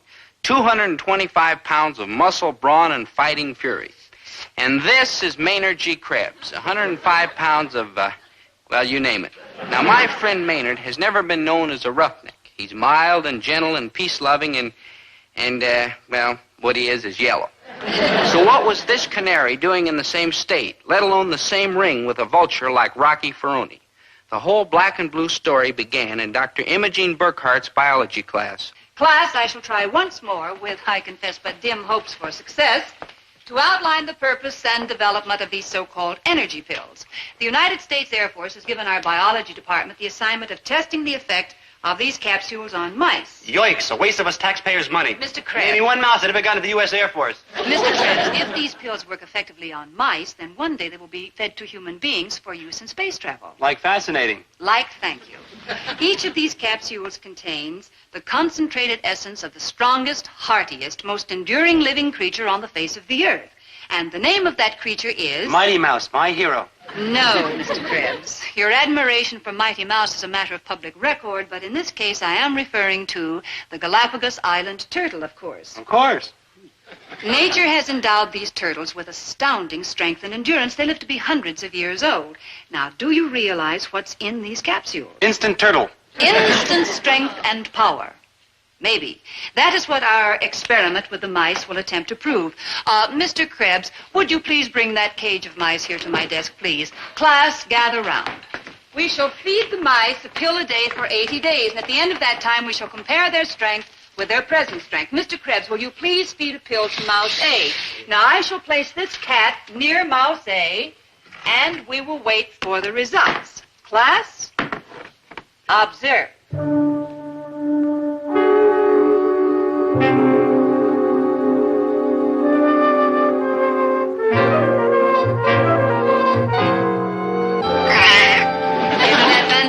How do you explain it? Scaredy cat. No, Mr. Krebs. It's simply that the pill has made the mouse as strong and as fierce as 1,000 cats. Cats and mice willing, we will resume our experiment tomorrow. Class, with the exception of Mr. Krebs, dismiss! Mr. Krebs, I am due at a meeting to have a very simple little job for you to do. I want you to feed a pill, one pill, to each of the other mice in the cage. One pill? That means counting. That ain't simple. Well, I'm very tricky. You've got to watch me every minute. All right, come on, Mousy. Pill time. Let's go. Come on. Let's eat up. Everybody needs a nice cold meal to start off the day. Come on, Mousy. Here. Come on, little itty-bitty buddy. Come on, eat. Oh, they're delicious. Here, watch Daddy. Oh, they're yummy, yummy, yummy. Here, watch.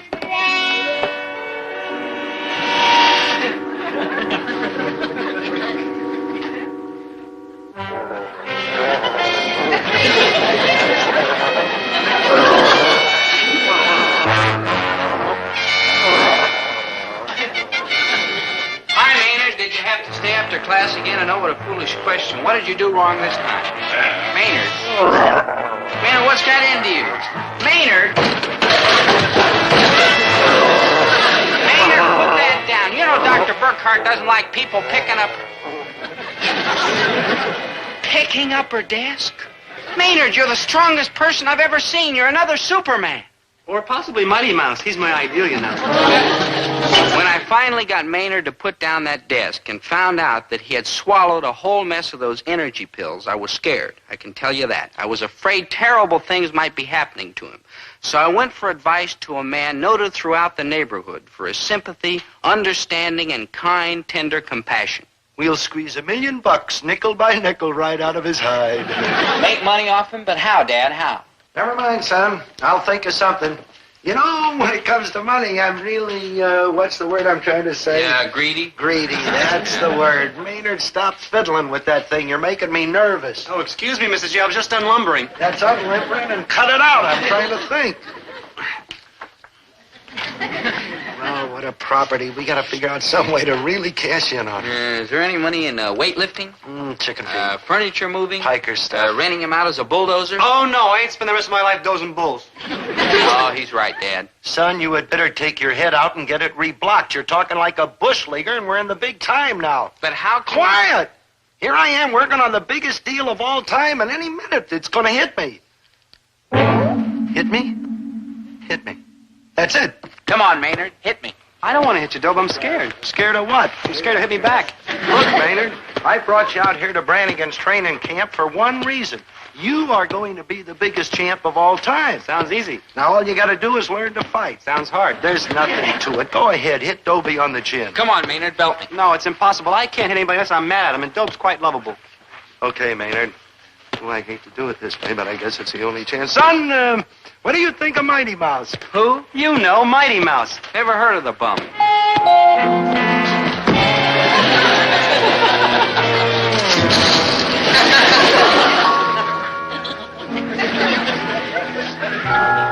No offense, good buddy. With my own body, I, Dobie Gillis... With my own body, I, Dobie Gillis, have proved that Maynard G. Krebs can throw a punch. Boy, can he throw a punch. I'm a mass of broken bones and bruises, from here to here, and especially where I landed... Here. Yes, Maynard had a punch, all right. But before he could start raking in the cash, he needed conditioning and experience. So he went back to Brannigan's training camp with his new manager. All right, champ, let's get on with the workouts. You got a lot to learn. Right, your managership. The first thing I learn about fights is how to fix them. Maynard, you are talking about years ago. They don't fix fights no more. Then how do you fix them when one gets broke? Tougher than I thought. Let's start from the start, huh? Now then. What's that? B flat. I heard it. When do we start? When? Hey, how did you look before you fought Sonny Liston? Oh, no, sir. I've been like this from birth and from the day I was born. My sympathy to your parents. Hey, watch it there, how you're talking to my boy. He could take you inside a couple rounds. Take him where, Mr. G? I'll explain later after you're champ. Come on, let's get into some fighting clothes. I got him on underneath. Well, take off the sweatshirt. In front of all these people? You heard him, punk. Off with the sweatshirt. I can't wait to belt you into the next county. Well. Look at them rippling muscles. Where? Just for that, I'm going to let you go a couple of rounds with my boy. My pleasure. And who's going to pay his hospital expenses? Oh, there's not too many people that worry about that, sir. You're all hard, except for the party that's cauliflower ear. Let me at him. Okay, Maynard. Come on, get up there in the ring. Here, please, in the ring. There. Now, put up your dukes. Now you're wide open. Get into a crouch. Not that kind, Maynard, like this. That's better. Now start fighting. Hit him. Oh, no, Mr. G, I ain't no ruffian. Go on, muscle. Hit me. Oh, no, I'm sweet and gentle. Well, I guess there's only one way to do it. Grogan, what do you think of Mighty Mouse? Who? You know, Mighty Mouse. Never heard of the bum.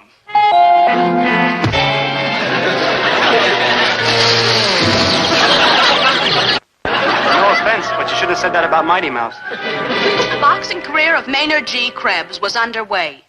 The big slob he hit turned cold, and Maynard turned pro. But like any other hungry young fighter, he had to get himself a reputation. So Maynard, his manager, Herbert T. Gillis, and a bottle of one-a-day Turtle Miracle pills started on a history-making journey across the country.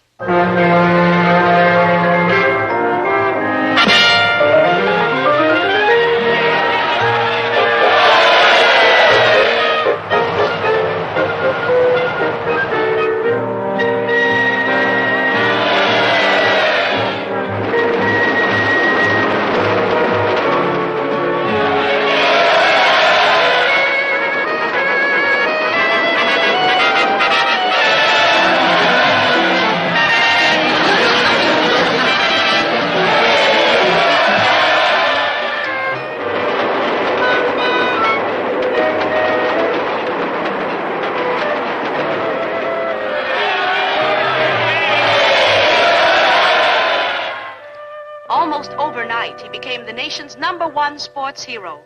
Every school child could recite his physical dimensions. Waist 28, hips 28, chest 28.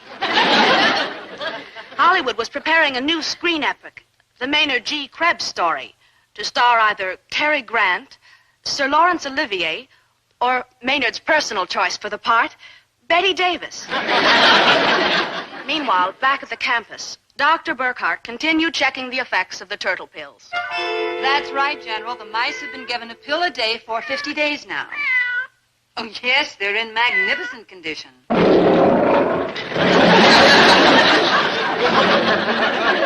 Yes, sir, I know the Pentagon is anxious, but who can foresee what might happen if the pills fell into the wrong hands? Here you are, killer. Your pepper-uppers for the biggest fight of your career. You get past this guy, and your next opponent is number 1, Rocky Ferrone. Me, he don't scare. He's sitting right over there. Me, he's scared. Oh, you got nothing to worry about, boy. You are a savage beast. Now get in there and murder this bum. Not now. No! Rocky, baby, are you for sure gonna fight that spooky-looking Krebs if you should win? Oh, I got it, baby. I'm a very ethical fighter. Also, I will make a fortune. But it won't be fair. You could knock him clear out of the stadium just by looking at him. Yeah, I know. I'm strong like 5, 6 bulls.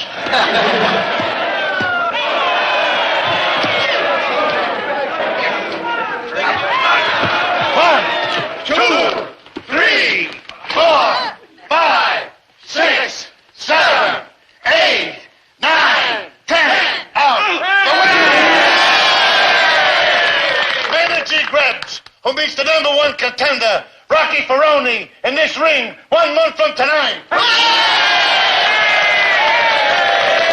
Rocky, baby, you'll murder him. I will.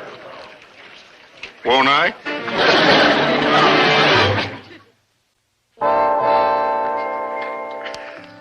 A skinny, dried-up, helpless beanpole like Maynard fight a big, bruising, muscle-bound ox like Rocky Ferrone?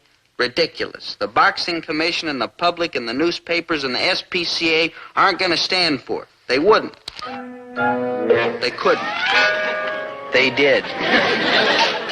Rocky, baby, you gotta relax. I just nicked a pinky. Oh, hide it. You know I can't stand the sight of blood. How can I relax? Every minute, sleeping or awake, I keep seeing the face of that creepy Krebs. It's horrible. Yeah, he is pretty strange looking. No, I mean, it's horrible what can happen in that ring tomorrow night. It's not that I'm exactly jumpy or nervous or fidgety. What I am is scared stiff. Oh, Rocky, baby, you got nothing to worry about. You're a cinch. You're number 1. But for how long? Everybody's betting on Krebs, including my mother. You know, there is something spooky about him. I mean, nobody who fights like him could look like him. You gotta have a gimmick. Yeah, that's it, a gimmick. But what? That's what I'm gonna find out. How, Lola baby? His room is on the 14th floor of this hotel. I'm gonna go up and see him sometime.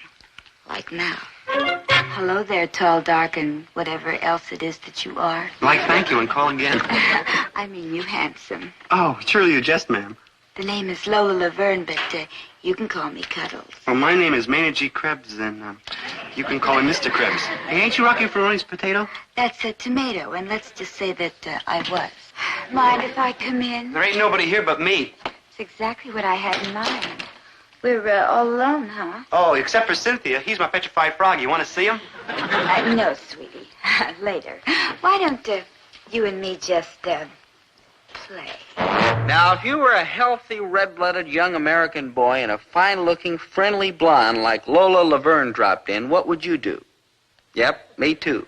But when Lola said to my friend Maynard G. Krebs, why don't you and me just play? That's just what they did.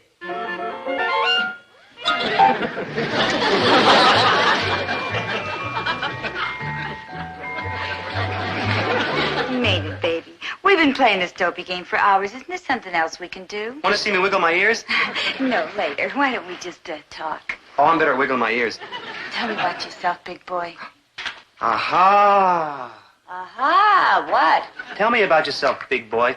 Them are the words that sultry Cyrene uses in the Late Late Show when she's trying to worm secret information out of the fine, upstanding, red-blooded American hero. A chap rather like myself. Fascinating. Does it work? Does it work? In 1 week alone, Jean Harlow wormed 37 secrets out of Humphrey Bogart. Yeah, but it ain't gonna work on me on account of I'm hip. I watch television. Well, I don't know nothing about such things. I have led a very sheltered life. My daddy was a missionary. Oh. Well, I'm expert. So listen real good. The next step by the sultry Cyrene is when she starts asking questions about the hero's deep, dark secret. Like what? Well, like if, I was the cat, she was sultry Cyrene, and she'd say, how How come a skinny schnook like you can fight so good? No. Yeah. And then the poor weak schnook looks into her big eyes like this and says, I ain't allowed to tell, but I'm strong on account of the special pills I've been taking. Unbelievable. Yeah, and then she sniggles closer and says, what are them special pills made of? And he tells her? Sure, if she sniggles close enough, he says, they're made out of old turtles, and if I keep taking 1 pill a day, I'll be strong as an ox. Amazing. Yeah, and then she goes with the jackpot question. She sits in his lap and whispers in his ear. Like this? Sort of. And then she says, Lover baby, where do you hide them magic turtle pills? Lover, baby, where do you hide them magic turtle pills? Oh, in my manager's bag, a whole snoot full of them. And you didn't believe it would work. Oh, you sweet, innocent child of nature. How little you know of the real world of the Late Late Show. Dumpling, I was a fool to doubt you. You are 1 in a million. Yes, I am quite astounding. But wait, there's more. This lame-brained schnook still doesn't know he's been taken, so she says, Darling, can I have a drink? Something tall and cool. She ain't thirsty, just wants to get him out of the room. I'll try it. Darling, can I have a drink, something tall and cool? I'm not thirsty. I just want to get you out of the room. Right, one of each coming up. Boy, he's something else altogether.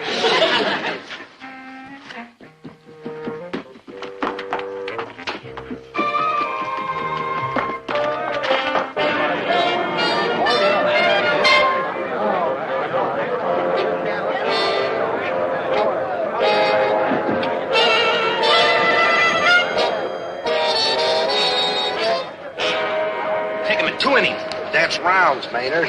Open your mouth. It's pill time. They ain't here. Mr. G, you shouldn't say ain't. They ain't? The bottle of pills is gone, and without them, we're gone. Who needs them pills? I'm Killer Cribs. I knocked out 11 straight fighters. Or was it 24? I don't count too good. My muscles are strong, but my head is weak. Oh, boy, let me at them. I'll tear them apart. Maynard, come back here. Now, listen. What's the matter, Tiger? Oh, my gloves, they're very heavy. All of a sudden, I don't feel like an energetic turtle no more. I feel like the old mangy Krebs again. Oh, I gotta find them pills. Maynard. Hey, Ferroni's got them turtle pills, too. What an age we live in. Yeah, I gotta go phone Dobie. Tell him to get a hold of that Dr. Burkhardt so she can tell us what we gotta do. Well, maybe you don't have to go phone Dobe. Look, he sent you this here telegram. Well, why in the places didn't you give it to me before? You know us fighters, we get kind of paunchy. That's punchy, and you didn't have to start fighting to get that way. Do not feed Maynard any more pills. They are extremely dangerous on 80th day after manufacture. They backfire and do terrible things to whoever takes them, and this is the 80th day. 80 days, it's almost a month. All the mice that have been fed the pills have just collapsed. The same will happen to any human being How who about takes me? them, even Maynard. Oh, good old Dobie remembered. No, repeat. Anyone taking the pills now will collapse. Beware. Maynard, we're in. What we are is dead, especially me. Listen, those pills that Ferroni are taking are going to knock them colder than a mackerel, so if we can just stay alive for a couple of minutes, we got it made. Right, Chief. Stay alive?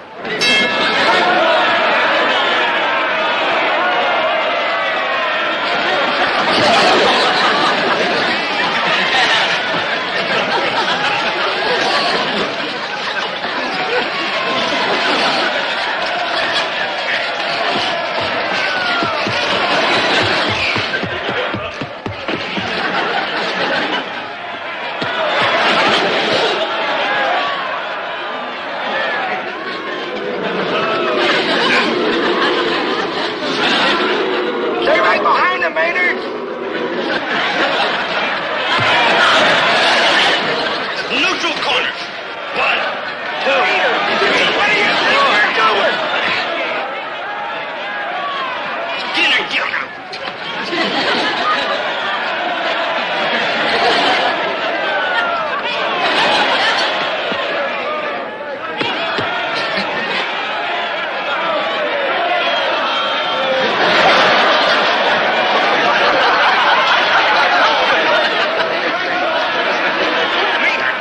Get back in there. What do you think you're doing? Come on now. Maynard, will you please? Oh, for goodness sake. Come on now, Maynard. Get in. There. Oh,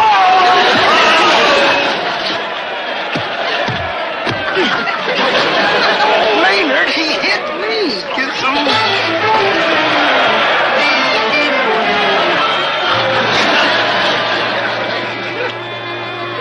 One, 2, 3, 4, 5, 6, 7, 8, 9.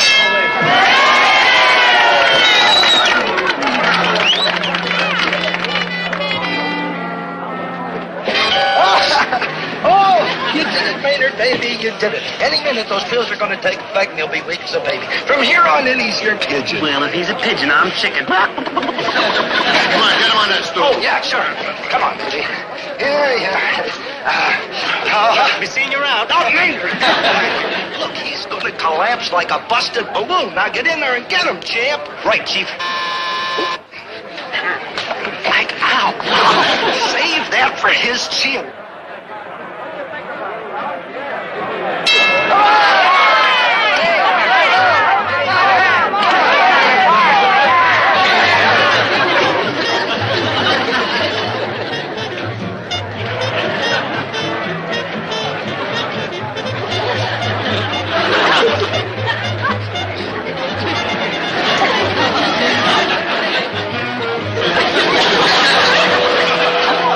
Get up, Ferroni's practically dead. Yeah, you know it and I know, but does he know it? Maynard, any second those pills are going to hit him and he'll be too weak to even stand up. Don't bother waking me when he gets to 8 or 10, I forget which. Maynard, you are sleeping away $1 million, you lazy bum. Now, Maynard... The pills are beginning to get to him. Maynard, did you know that he hates Mighty Mouse? Oh, not him!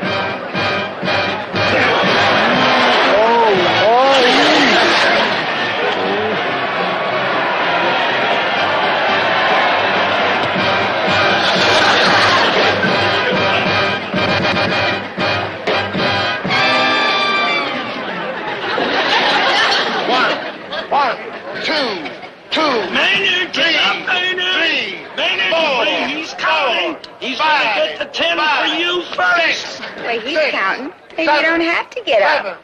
7, 8, 9, 10, out!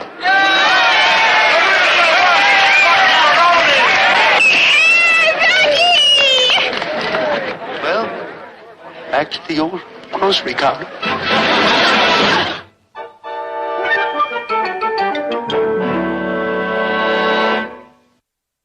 Good morning.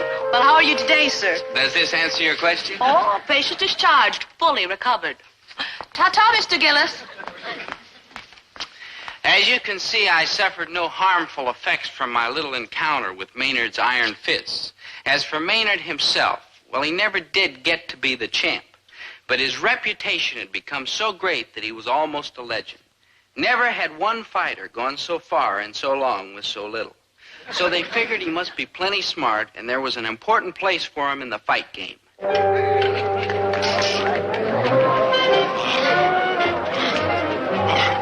get him next time. Just wait, Chief.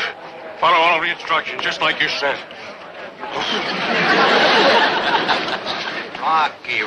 Rocky. You gotta put more oomph into it. You're fighting like a tanker. Now get out there and murder the bum. And I don't want no alibis like blood or broken bones.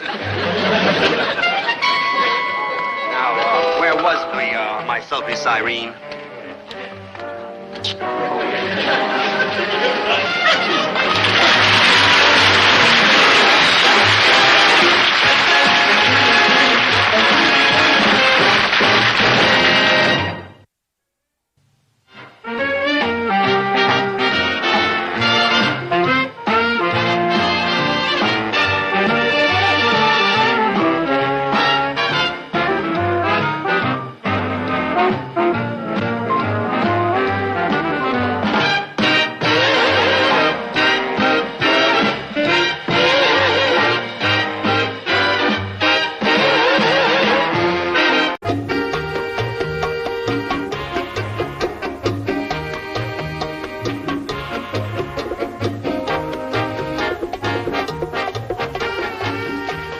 Scarcely believe it, my darling.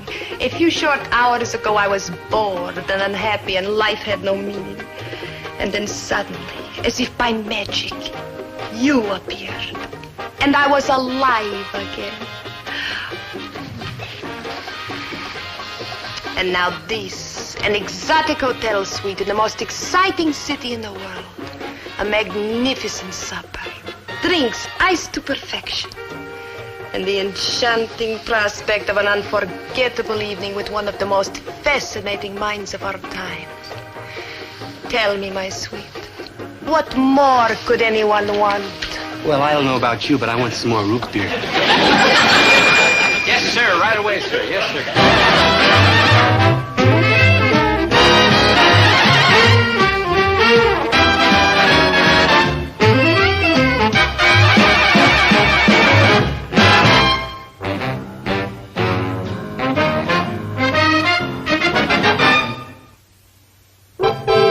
What goes on here, you ask? You'll never believe it, I answer.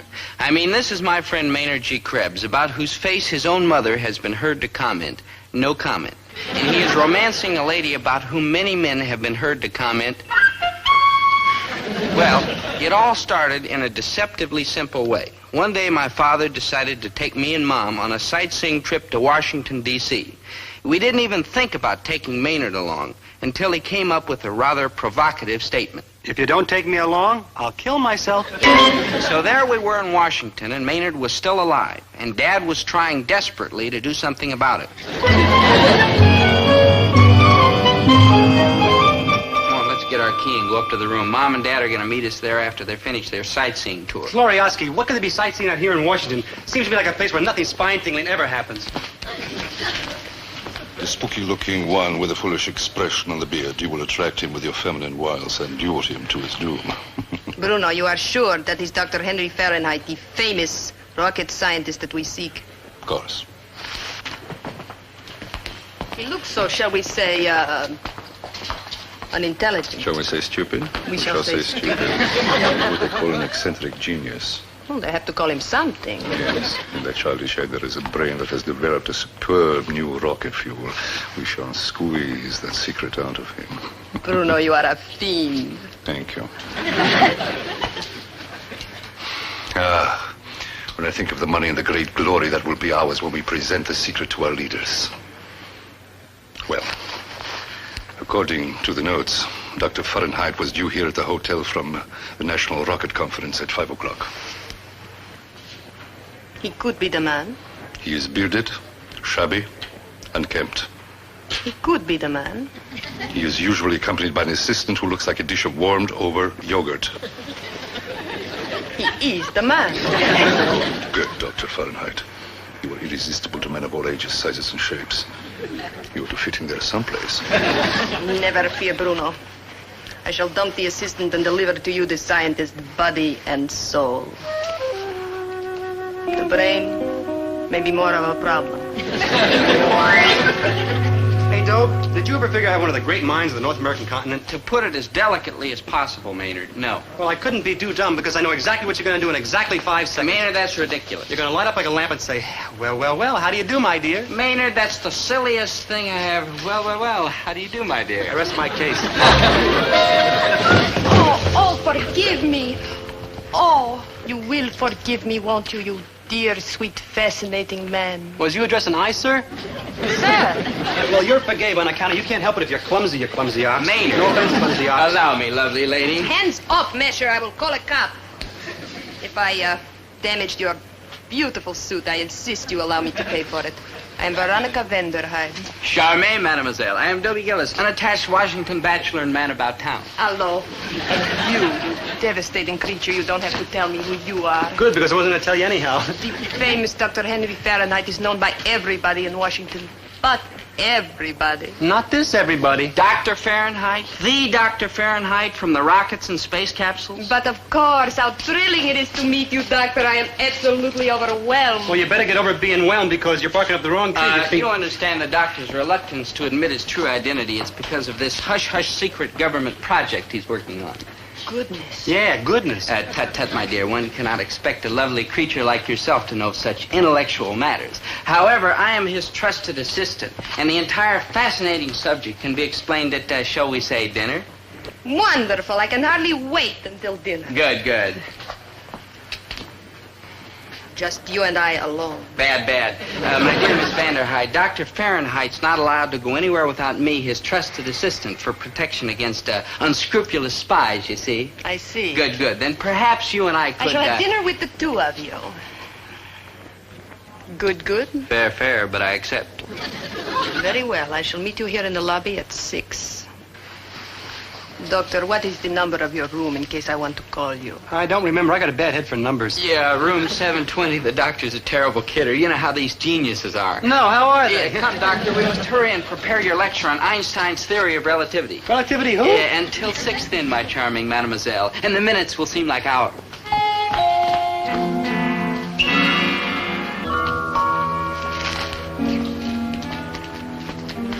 The nut with a beard. Did you get a good look at him? Got him. Did you get a good look at the other one? Got him. You know what to do? Get him. You got him, Dobe. Rocks in your head, that's what you got. Sure, I told that gorgeous creature a few small lies, but I simply had to meet her, and lying was the only way. Okay, Dobe. Just leave it to my charm and personality. We're in big trouble, Dobe. Now cut that out. Besides, you're not involved in this at all. I'm responsible. I started the whole thing. I followed it up. I'm absolutely the only person responsible. Which one of you picked up that girl in the lobby? He's responsible. Me? Oh, come now. Please, sir, don't be too hard on him. He didn't know she was your girlfriend, and besides, he can't help it if he's fascinating to women. Me? Oh, come now. At ease, both of you. Not my girlfriend. I'm glad. He's a dangerous enemy spy who would kill a man as soon as look at him. Shoo, I'm leaving. Not so fast. I'm with the United States government. Oh, help, Dobe. I'm going to be drafted again. The government isn't that desperate. A.F. Bottomley, Special Undercover Agent. Maynard G. Krebs, Captain Kangaroo Fan Club. Veronica Vanderhyde mistook you for Dr. Fahrenheit, the finest scientific mind of the 20th century. A natural mistook. You keep that date you made with her for tonight, and you may lead us to the rest of that dangerous international spy ring. Like, bye. Krebs, it's your duty as a citizen. I'm sure you'll change your mind. Want to bet? Maynard, I'm ashamed. You're ashamed I'm yellow. And you won't do it. Good thinking. I won't do it. Let me put it this way. You'll get 20 years for impersonating a government official if you don't do it. Let me put it this way. I'll do it. You bet he will do it. He will either tell us the formula for the super rocket fuel or... Poor Dr. Fahrenheit. He has such an innocent face. Ridiculous, but innocent. Never mind the sympathy. To be a perfect spy, you must be like me. Hard as rock, strong as steel, tough as nails. Mother McGinty's homemade pies. Mother McGinty speaking. A perfect France. Oh, yes, sir. Yes, sir. All right, Chief. We're leaving for the hotel right now. Veronica. Yes, she's the well-built one. Has a date for dinner tonight with Dr. Fahrenheit. His assistant insisted on coming along, but we can get rid of him the moment they enter the taxicab. All right, Chief. We'll meet you in the hotel lobby in 30 minutes. All right, Chief. That was the Chief. I'm already wearing my working clothes. Good. The chief can squeeze information out of a stone.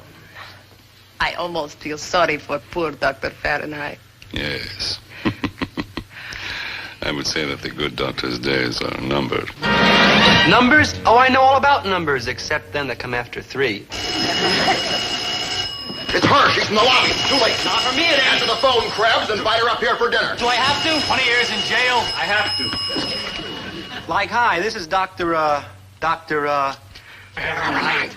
Thank you, and I didn't even sneeze. Dr. Fahrenheit. No. Tell her you're Dr. Fahrenheit, dummy. You're Dr. Fahrenheit, dummy. Dr. Fahrenheit, darling, you sound so strange. Is something wrong? Oh, good. Nothing is wrong. You'll be fine as soon as those men stop kicking you. Men? What men? Something is rotten in Denmark. Don't have a lot of town cases. Just get him down here. Doctor, I'm waiting for you. Are you ready for dinner? What? Come up to your room for dinner? He may not be as backward as he looks. Yeah, I already ordered a big fat dinner. Oh, yeah. 2 big fat dinners, and we probably can dig up something for you to eat, too. Get up to his room before he gets suspicious. Once there, you can slip this powder into his drink. Then we can drag him off to our headquarters like a sack of flour. Good. I am coming right up, Dr. Honey. And I can't wait to see you. You are such an exciting man. Me? Oh, come now. Bye. Attaboy, Maynard, you did it. You really did it. Naturally, for I'm Maynard G. Krebs. But it was the messiest, most botched up job I've ever seen. Naturally, for I'm Maynard G. Yeah, I think it's Krebs. Yeah, Krebs. Krebs, yeah. Krebs, if she suggests you drink a toast, beware. She may slip something into your drink that'll knock you out.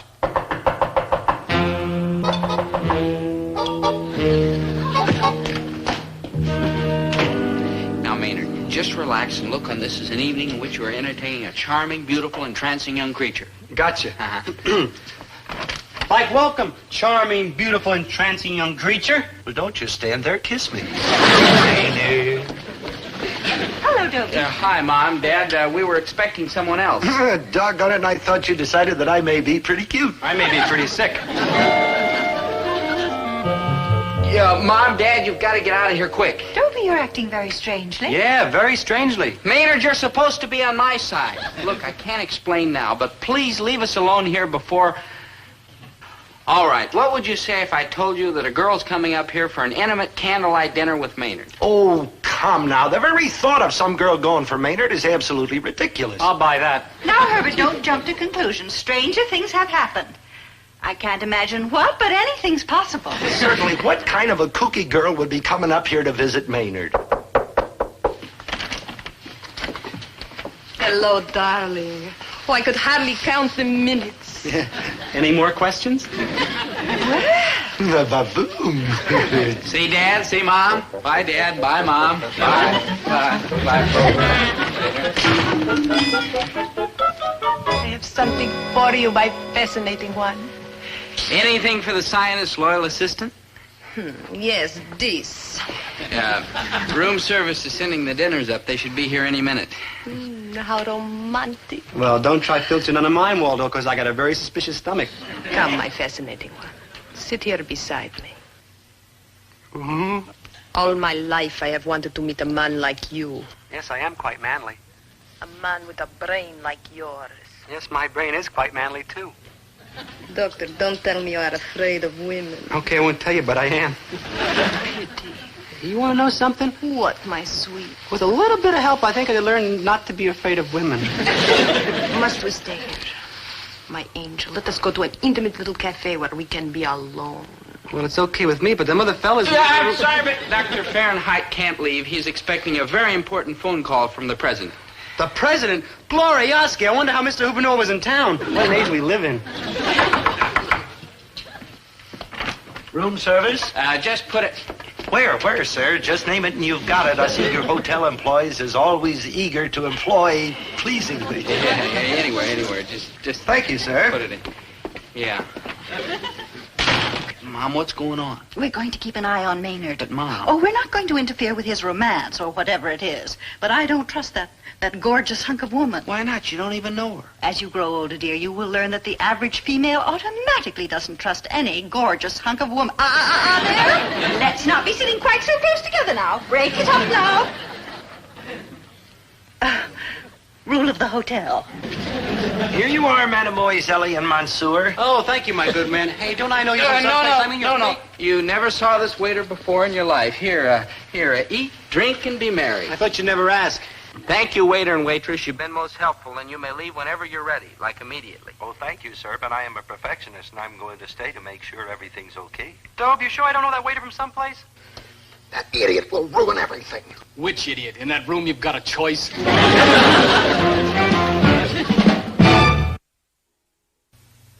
Would you like this cigarette, please? Oh, it ain't necessary. I don't smoke. No, Lamb, it is for me. Oh.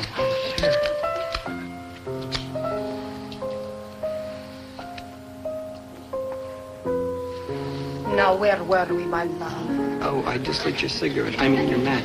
I mean, like help. Like help! Like help! Oh, you clumsy fool! I demand you call the manager and have these nincompoops discharged at once. You nincompoops are gonna be Hey, don't I know you too? Yeah, I know the both of you. You're... Yeah, of course not, Maynard. Come, my loyal workers. Let us go into the next room where we will discuss the large tip you're going to get. Now, just a cotton pick. Mom, Dad, you don't know what you're doing. And in this room, I don't know what I'm doing. Dobie, dear, do you realize what terrible trouble Maynard is getting himself into? I know, but you don't. Well, I know one thing. Any time a doll like that goes for a schnook like Maynard, she has to be after his money. Maynard's money? It's blackmail. She'll lure him into blackmail. No, you've got this all wrong. Oh, please, dear. I know all about these things. I watch the reruns of Racket Squad every morning. Right. She's just softening them up so her no good pals can show up with the cameras and the microphones and the tape recorders. And then the boss of the no good pals can show up himself in person. Blackmailer! Get out from under there, you! Get out from under there! Get out from under there! You dirty rats preying on an innocent boy. You know, Dad, they're government agents. No government agents, my foot. They're a couple of dirty crooks. Your son is right, Mr. Gillis. Pipe down and listen. I ain't piping down for nobody. Turn up the volume on the tape recorder and listen. They are all gone, my tiger. Come, let me take you away from here to the little cafe I was telling you about. Tell me again about the food. Do they make a good chocolate sundae? She's trying to sneak him out of here. We've got to follow them. Oh, no, you don't. Not so fast, you scamp! You darn tootin'. We're holding you here till we get the house detective. Out of the way, Gillis. This is a federal offense. I know it's a federal offense, and I'm going to see that the FBI clobbers you skunks good. Dad, Mom. We shall catch a cab downstairs, be there in a few minutes. You will love it. But, Dobe, that's Mr. Gillis. My trusted assistant said I shouldn't leave, and he's very smart. Says who? Says him. Everybody else says he's stupid. Then come on. No, I can't. He's stupid, but I promised him I wouldn't leave him. My head's made up. Very well, then. We shall stay. Like good. And we shall drink a toast. Oh, yeah? You wouldn't try to slip something in my drink to knock me out, would you? Oh, Doctor, you are so amusing. Oh, yeah. Well, don't try to amuse me with some knockout powder, because I'm watching you like a hawk. Of course you are, my darling. You know, I'm a pretty smart cookie. I'm pretty shrewd in the head, so don't try nothing. I wouldn't think of it, my pitch. That's better. Be smart. Look, Dr. Fahrenheit. Is that not the first robin of spring? Where? I was mistaken. Or was it a fiendish trick? Because if it was, it failed miserably. Because Maynard G. Krebs ain't no man's fool, or woman's either. Let us drink a toast to that, my fascinating scientist. Yeah, leave us. Oh, hark! Isn't it the second robin of spring? Oh, Doctor, I'm afraid you are mistaken. Yeah, I goofed. No offense. Let us drink a toast to you, my handsome Cyrene. Hark! Huh? Perhaps it was the second robin of spring. Where? Oh, it has flown away. Hey, we better watch out, or we're going to be up to our elbows in robins. Uh-oh, there's another one. Behold! They're everywhere! Want to give up and admit I'm more clever than you are? Of course, my brilliant one. You are astounding. True.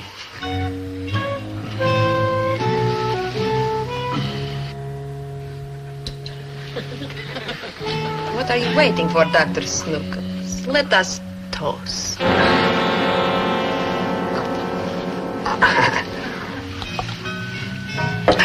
Fooled you, didn't I?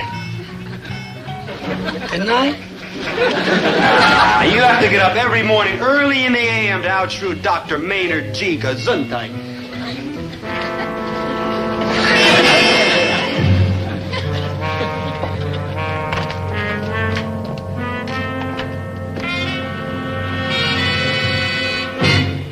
There he is, Chief. So this is the famous Dr. Fahrenheit. To look at him, you'll think he's nothing but a backward, lame-brained, addle-pated nitwit.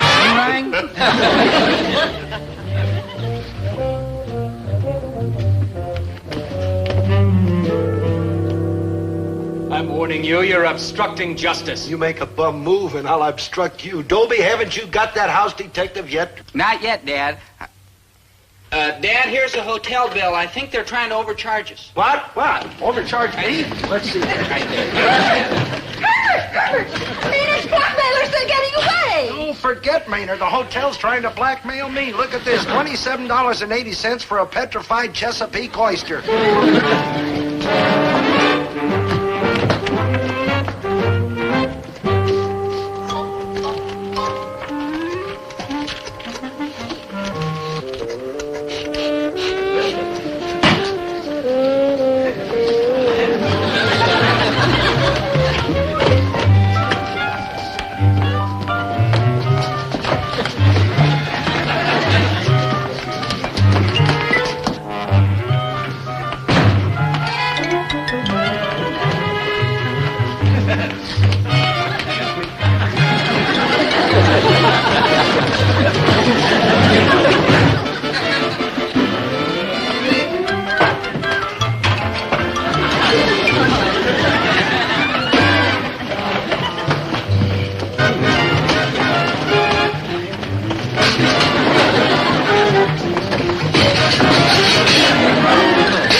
I'm not letting him get away. No, Chief, it's too dangerous. Would you prefer to return to the fatherland? Perish forbid. Without Dr. Fahrenheit's formula, I take a chance of getting caught here and spend the next 5 years in a nice federal penitentiary with steam heat and widescreen movies. We'll not let him get away, Chief. All right! Hands up!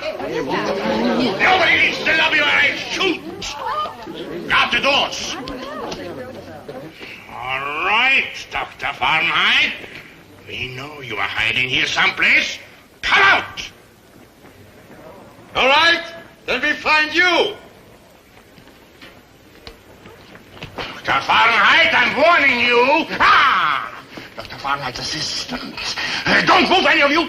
Put the gun down. We're government agents. Dr. Fahrenheit, wherever you are hiding, come out. By the time I count to 10, or I shoot your assistant. Don't let him scare you, Gillis. Don't worry. Maynard, come out before he shoots me. Gillis, he can intimidate you. Want to bet? 1, 2. Sir. Quiet. If your friend really cares for you, he come out by the time I count to 10. 3. Yeah, he cares for me, all right, but he gets mixed up past 3. 4. 5. 6. 7. 8.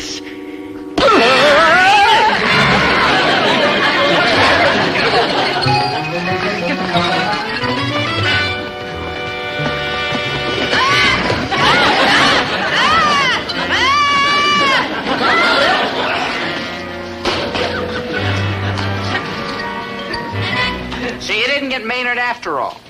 Maynard? You mean that comical-looking oaf was not Dr. Fahrenheit? Of course not. He's my friend, Maynard G. Krebs. The wrong man. You were trying to catch the wrong man. You are lame-brained, backward, mutton-headed creep! You rang? Well, Maynard, you did it. Yeah, they said I couldn't. Goodbye, you dirty old spies. Yeah, You gotta get up pretty early in the morning to fool Maynard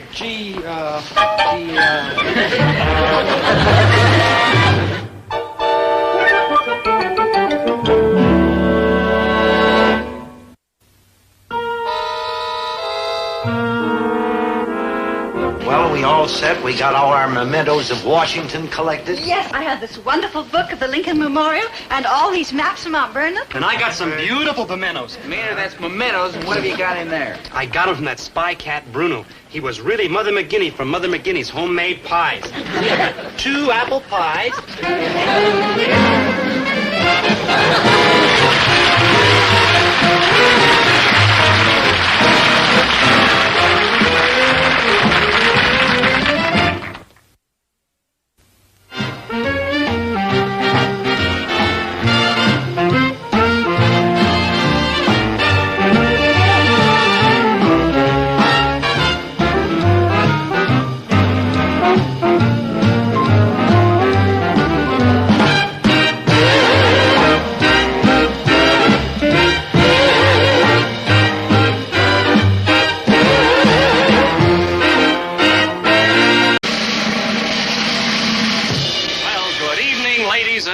Tonight, the Tip Top Club is proud to present the sensational act you've been waiting for.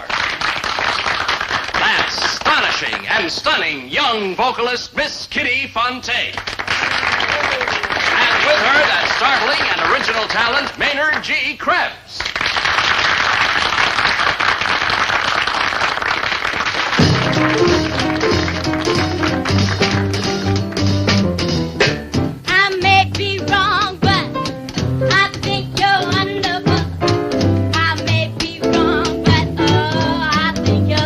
This really is the extremely well-known Miss Kitty Fontaine.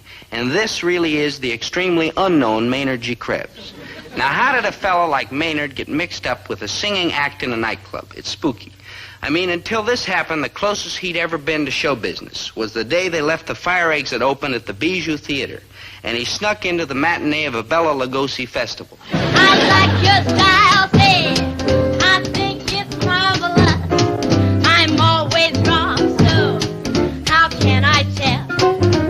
All of my shoes are unsightly. All of my stockings are crumb.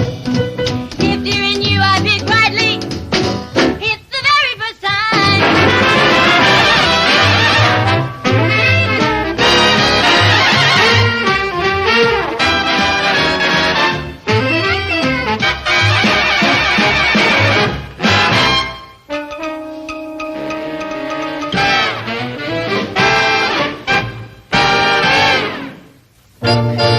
all started on the day that Maynard decided to stay after our music appreciation class and catch up on his homework.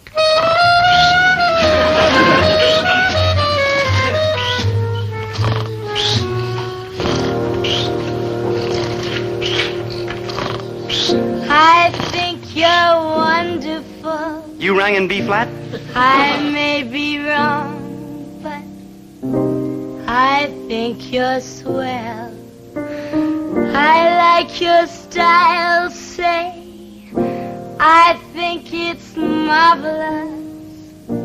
I'm always wrong, so how can I tell? All of my shoes are unsightly. All of my stockings a crime. If dear in you I pick rightly, it's the very first time you came along, say, I think you're wonderful. I think you're grand, but I may be wrong. Bravo, bravo! Think the world will never hear that beautiful red hat talent. Maynard, that's red hot talent. And don't you worry, I'll find a way. No, Emily, you dasn't bother your musical head about business details. You gotta keep singing. I'll find a way. But Maynard... No, I'll be your manager, see, and we'll get you musical arrangements and singing lessons and beautiful costumes, and you'll sing in all the big nightclubs from coast to coast, also in between. But Maynard, I couldn't let you Oh, do I that. wouldn't do it for free. I'll be your manager and collect 10% of all the loot you rake in. Well, that's better. And 10%'s a big chunk, more than half. Great idea, huh? Gee, it's wonderful. But getting all those things would take an awful lot of money, and where are we going to get it? Doggone it. I knew there was something wrong with my idea. Thanks, Maynard. You have a noble heart. And my talents are noble, too. Don't worry, Emily. I know I'll find a way to get us that money. Sell your brain to science? Why not, Dope? Them scientists can learn information from brains that are human or inhuman. So? Well, my brain don't fit in there no place, does it? Oh, let's forget it. Oh, like wow is me. Maynard, getting the money to help that little girl means a lot to you, doesn't it? The most of anything that ever happened to me my whole entire life, including getting my appendix out. Hey, listen, Maynard, you could raise the cash by selling something you own. Like what? Like anything you've got that's worth money. Like me own something that's worth money? Like true, let's forget it. I'm the proud owner of nothing except the lovable personality and my petrified frogs. Yeah, the biology department pays 50 cents a piece for those. They use them for research. Too bad you don't have a lot of them. Yeah, only 712. Yeah, only 712 petrified frogs? Well, I didn't start collecting them until 9 years ago. Maynard, there's your answer. Sell those petrified frogs to the school and you can make over $300. Oh, for joy, for joy. Now I can get all them things for Emily so she can become a female Eddie Nelson. Maynard, that's Nelson Eddie, and tell me something. Do you really think this girl's worth it? I'm giving up my petrified frogs for her, ain't I? You really think she's worth it? So Maynard gave up his beloved petrified frogs and prepared to become the manager of Miss Emily Clobber, singer. First off, he set out to learn all the vital facts about show business. He put in hour after grueling hour of research, watching old Betty Grable movies. Then he began the vigorous campaign that he hoped would carry Emily to the very pinnacle of success. The first step, a singing teacher. I think you're grand, but I may be wrong. Not bad. Not bad at all. The kid was worth coming all the way over to college to listen to. Then you'll give her lessons, huh, Mr. Ring Ding? Not so fast, Buster. I'll try to work her into my schedule. My price is $20 an hour. $20 an hour? She'll need at least 5 lessons a week. 5 lessons a week? And then she might be ready for the big time in 3 years. I'll give you $2 an hour, 1 lesson a week, and she's got to be ready in a month. I'll take it. The next step was to get Emily the right costumes to wear in her act. Maynard took her to a very high-class dress shop, but not until he had learned everything he could about what the well-dressed singer should wear. No, that dress ain't right. It ain't got a belt in the back. How about this one, monsieur? Like no. Like no. Like no. Like wow. Ah, monsieur likes it. Monsieur flips for it. This is exactly what I had in my head. But it's so dull, so simple. My head? That too. Does monsieur desire that we try this dress on? No, monsieur desires that she tries it on. Why should we try it on? We ain't gonna wear it. Let's see. Oh, yeah, that's beautiful. Throw in a vest and we'll take 3. The next step was getting Emily plenty of good, solid musical arrangements. Maynard made sure that she had all she could possibly need. You take a 1-bar rest and then you say, I may be wrong. I may be wrong. Keep going, Mr. Ring Ding. We need an arrangement on this one, too. Krebs, I've been working on arrangements all week now. We've got everything from Abba Dabba Honeymoon to the Zulu love song. Ain't that enough? No, we gotta have more. The Lithuanian national anthem. You don't pay to take chances. Now there was nothing left for Emily to do but practice. Yes, practice, and then more practice. Maynard knew how important this was, so he drove her on and on and on, constantly, day and night. I think you're wonderful. I think you're grand, but I may be wrong. Golly, Maynard, can't we stop, please? No, we must practice, and then practice more. We gotta be ready when opportunity knocks his nose to the grindstone. All right, from the top now. Bop, bop, bop, bop, bop. You may... Oh, Maynard, golly, I've been at it for over 6 hours. Please, can't we stop? 6 hours? Yeah, I guess that's enough. Okay, Emily, you can relax. Boy, thanks. Time's up. Enough relaxing. Back to work. Maynard. Please, no pleading. I may look lovable on the outside, but inside I'm a regular Simon Degree. That's Legree, and all right, Simon. Okay, from the top. Bop, bop, bop, bop, bop, bop. I may be wrong. Pick it up. I think you're wonderful. Faster. Finally, after long months of painstaking, backbreaking work, Maynard and Emily were ready to storm the barricades of show business. Let us wish them Godspeed, for their strength was as the strength of tin because their hearts were pure.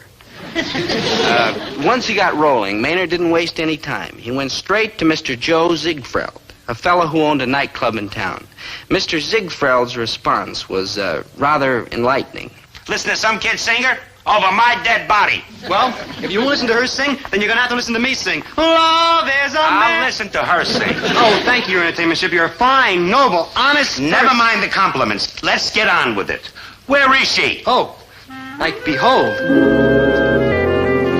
What kind of stuff does she sing? Mostly songs. Yeah, but what kind of songs? Mostly with music in them. Yeah, but what kind of... Oh, forget it. Go ahead, honey. Get the piano playing music and let's see what you're gonna do. Yes, sir. First, I would like to sing. No. I'll tell him. I'm the manager and brains this act. First, my client's gonna sing...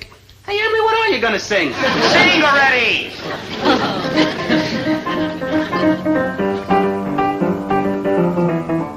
I may be wrong, but I think you're wonderful.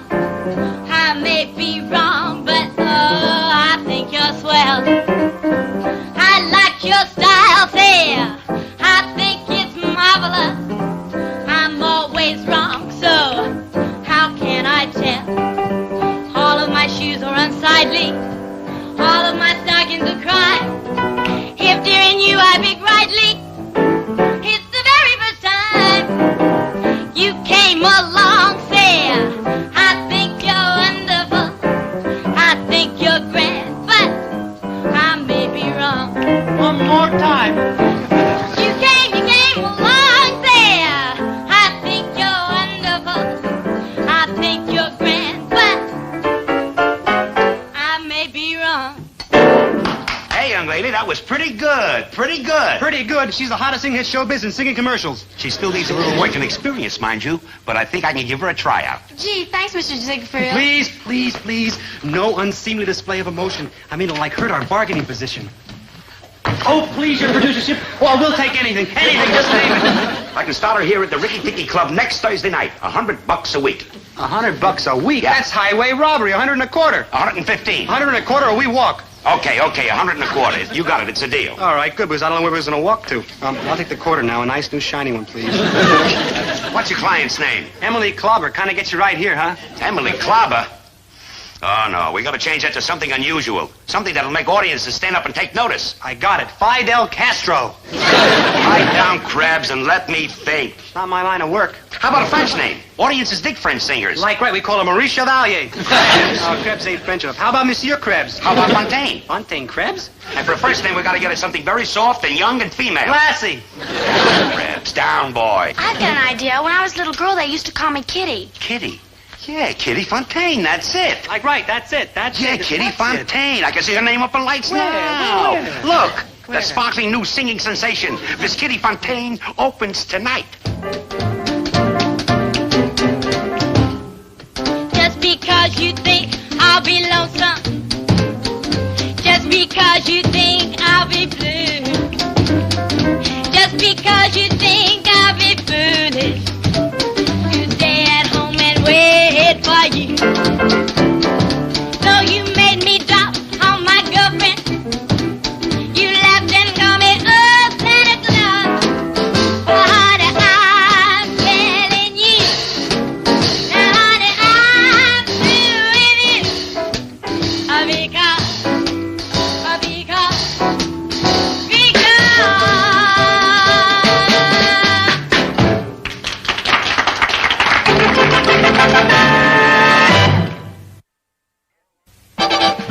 Yes, Emily was a sensation. Before long, she was too big for the Ricky Ticky Club, so Maynard, her manager, began to book her into nightclubs all over the country. When the red robin comes bobbing along, along, there'll be no more sobbing when he starts sobbing his own sweet song. Wake up, you sleepyhead, get up, get out of bed, cheer up, the sun is red, laugh and be happy. What if I've been blue? Now I'm walking through fields of flowers. Rain may glisten, but still I listen for hours and hours. I'm just a kid again, doing what I did again, singing a song. When the red robin bobbing. When the red robin comes bobbing along. Maynard was the happiest and proudest manager on the whole North American continent. But then one night, right after Emily had finished her performance in a nightclub in Indianapolis, danger raised its ugly head. Miss Fontaine, you've got to drop that bum who's managing your act. Who do you think you are saying those things about my Maynard? My name is Freddie J. Quick, Ace Representative, Amalgamated Allied Consolidated Theatrical Booking Agents Incorporated. My card, they're engraved. Feel the raised letters. Now, wait a minute. And these two, as a token of our respect for your talent. I can't accept it. Oh, yes, you can, and you will. They're artificial. They'll last forever. Because Amalgamated Allied Consolidated Theatrical Booking Agents Incorporated, known in the business as AACTBA Inc., can do big things for you in show business, young lady. Oh, I can see it now. Your name in lights, singing in the finest clubs in the world. New York, Paris, London, Las Vegas. Featured on all the big television programs, known everywhere. Rich, famous, wealthy. Little me? Why, of course, my dear Miss Fontaine. Simply rid yourself of that foul ball, Scraggs. Sign up with good old AACTBA Inc., and you can't miss. Of course I want to become a big star. What talented girl wouldn't? But by giving up Maynard, my Maynard never. Now, let us face facts, my dear. Who is more likely to get you the big, high-paying, zingy jobs, huh? Dapper me or Scroungy Dregs? That's Scroungy Krebs, and I just don't care. Of course, we'll be happy to pay the poor schnook a few dollars for the paltry work he's done for you up until now. He'll be eager to take it, I'm sure. Money means everything to his sort. Not to Maynard. My Maynard. I'm more important to him than money. Well, we shall see. We shall see. That does it. I won't let you talk mean about Very Maynard. well. Very well, Ow. Miss Fontaine. I shall go for now. Meanwhile, have another card so you'll know where to call us when you're ready for that instant rocket to the moon success. And that moment will come soon. Mark my words.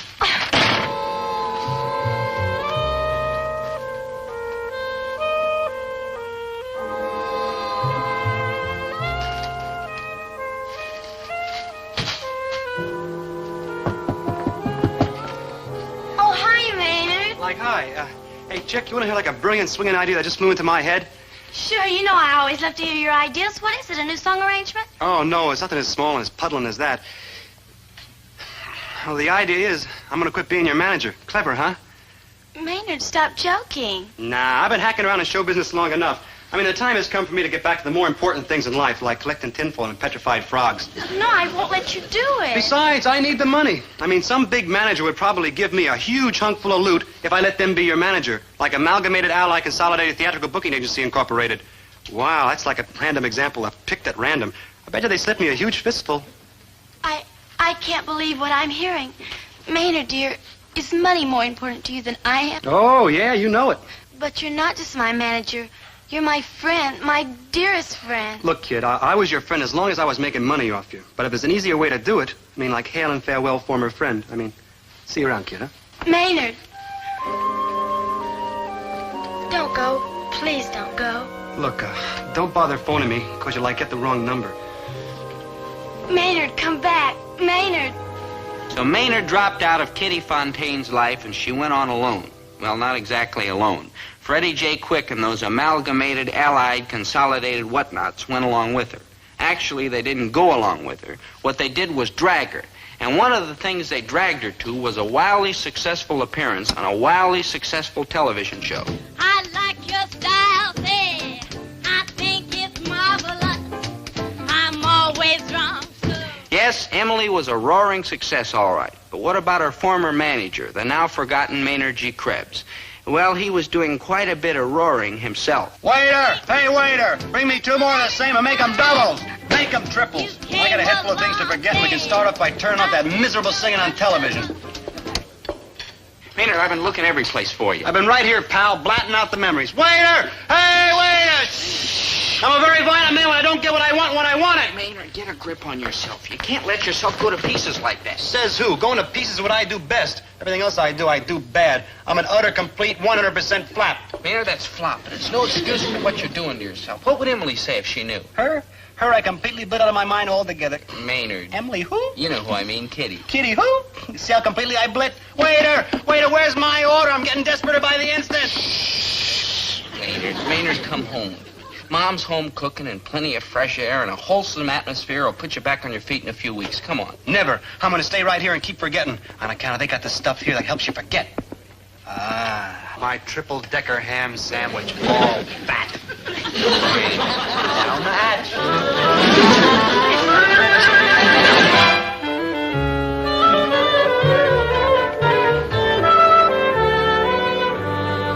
Well, Miss Fontaine, this is it, huh? Tonight you open here at the #1 night spot in the entire country, the Tip Top Club. Exciting, isn't it? Yes, very. Our clientele is the finest, our entertainment the greatest, and our price is the highest. Well, we're happy to have you with us, Miss Fontaine. Thank you. Freddie, I just don't feel up to it. Do I have to sing tonight? But of course, my dear. This is the opportunity you've been waiting for. I know, but I just don't feel up to it. What do you mean you don't feel up to it?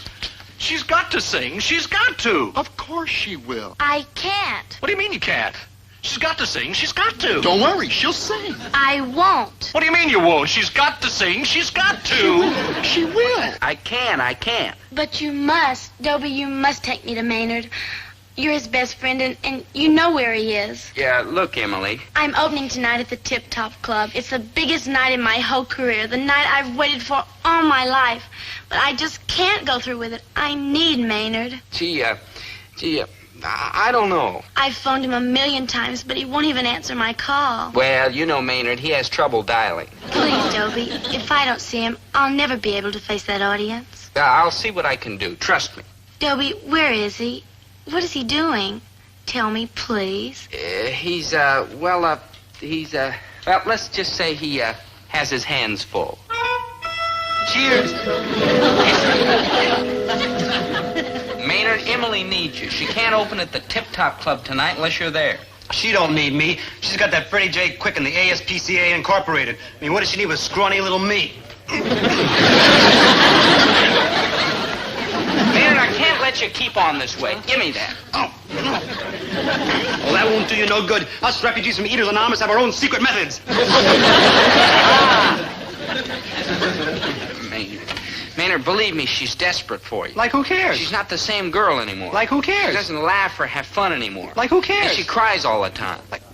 Are you sure you ain't making it up? Oh, no, I sure ain't, Maynard. It's true. I mean, she's not having fun, she's not laughing, no frivolities? Right, it's like she grew old all of a sudden. Oh, like a lack and a last, and she does need me. You bet she does. Now, come on, she opens at the Tip Top Club in an hour. Like right. Oh, no. No, Dope, I can't let her see me like this. So what, are you going to be stopped by a little thing like that? Like, positively not. I'm not going to be stopped by a big thing like that.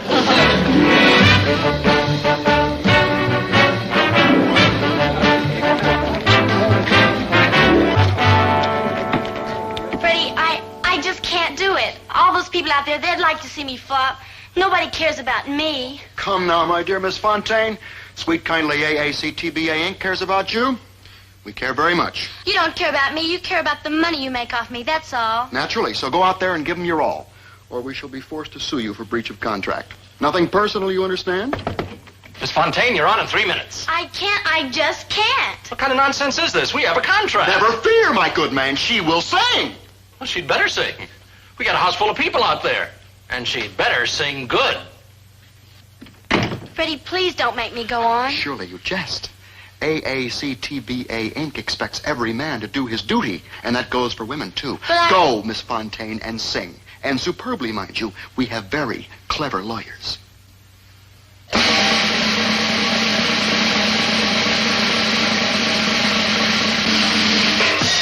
Well, good evening, ladies and gentlemen. Tonight, the Tip Top Club is proud to present the sensational act you've all been waiting for. That stunning young vocalist, Miss Kitty Fontaine.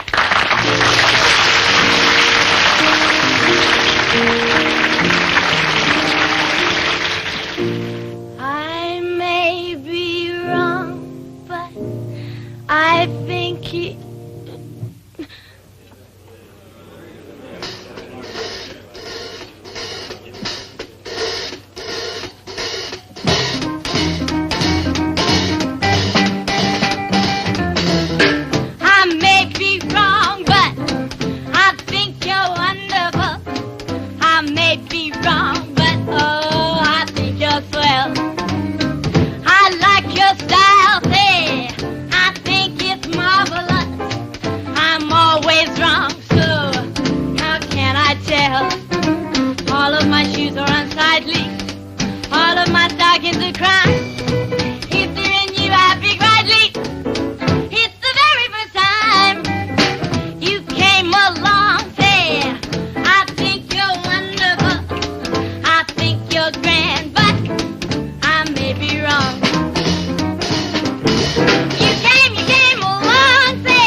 Sure you could have. I mean, I wouldn't have missed it for all the tea and, say, where's all that tea come from?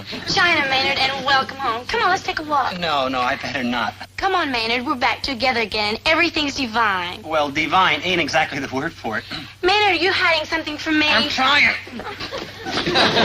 What on earth? Great Scott, what a tummy. You hate me now, huh? Hate you, Maynard, that's silly. Now you're twice as lovable. Come on, let's get something to eat. Yeah. Eat?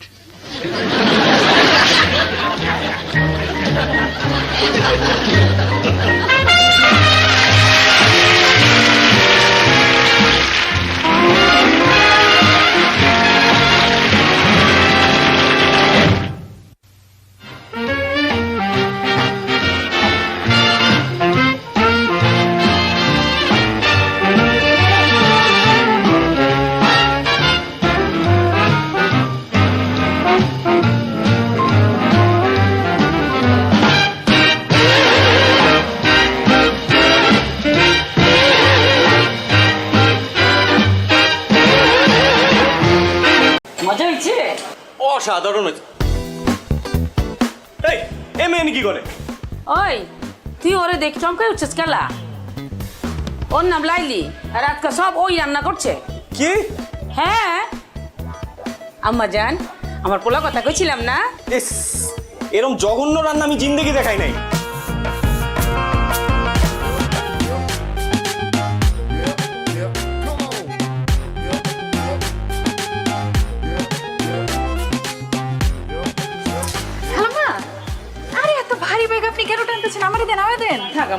আমি তো পারতাছি। সমস্যা না, আপনার বাসার সামনে না, আমি আগে দিতেছি, চলেন। তুমি কেঠা মা? আমি তো চিন্তা পারতেছি না কোনখানে বাসা। আমার সামনে মহল্লা বাসা। আমার নাম লাইলি। ও লাইলি, তুমি কি আমার চিনো? জি না খালাম্মা, আসলে আপনি তো আমার মায়ের বয়সী, বুঝছেন না? তা আমার মা যদি এরকম বাজারে ব্যাগ টানতো আমি তো দিতাম না, আমি লয়ে নিতাম। ও আচ্ছা। তো খালাম্মা আপনার কোনো পোলা মায়া নাই? আছে তো, আমার একমাত্র পোলা আছে। তো চ্যাংড়া পোলা থাকতে আপনার বাজারে যেতে হয়ে গেল। তুমি যে কি কও, তুমি কিন্তু খুব ভালো কথা কইছো। আমি আসলে বাসায় দিকে তো মাঝে মাঝে নিজে হাট বাজার করি। তা আম্মা জান, তুমি কেমনে জানলা আমার পোলা চ্যাংড়া? ও আপনি আপনার বয়স দেখে আন্দাজ করছি আর কি আপনার পোলা চ্যাংরাই হইব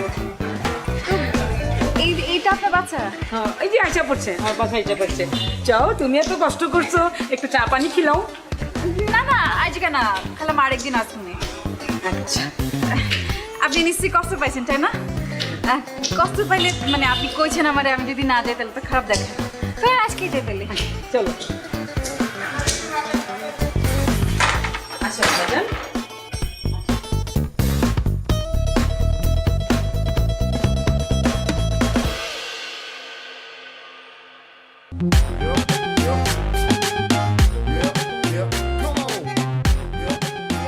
বাহ কি আমাজান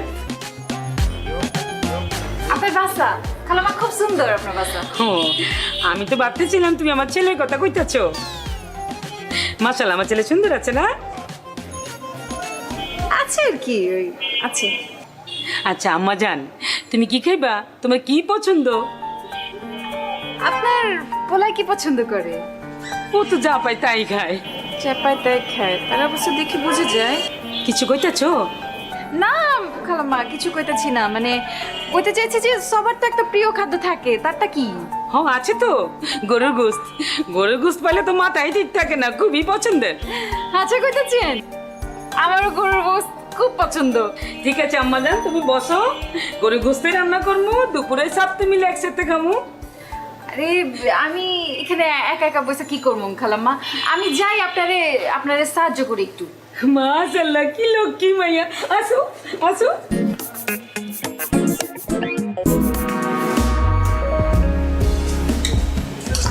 মা মাংস যা হয়েছে না মজা হয়েছে অসাধারণ হয়েছে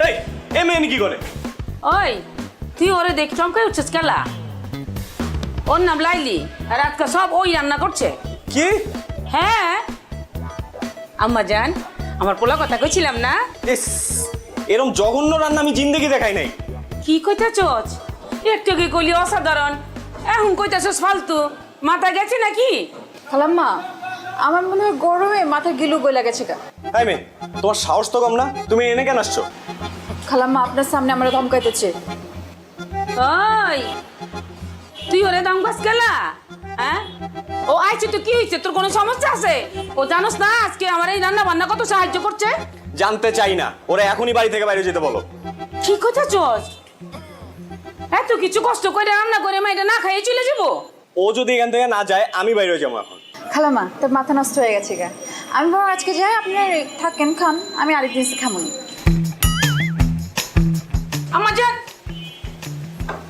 তুই এটা কি করলি মা এটা খালি মুখে বিতে দিলি তুমি ওরে চিনো না মা খুব ডেঞ্জারাস আমার চিনার দরকার নেই তুই বেশি করে খা তোর খামুই না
শুনেন, কালকের খেলায় আপনি হারবেন।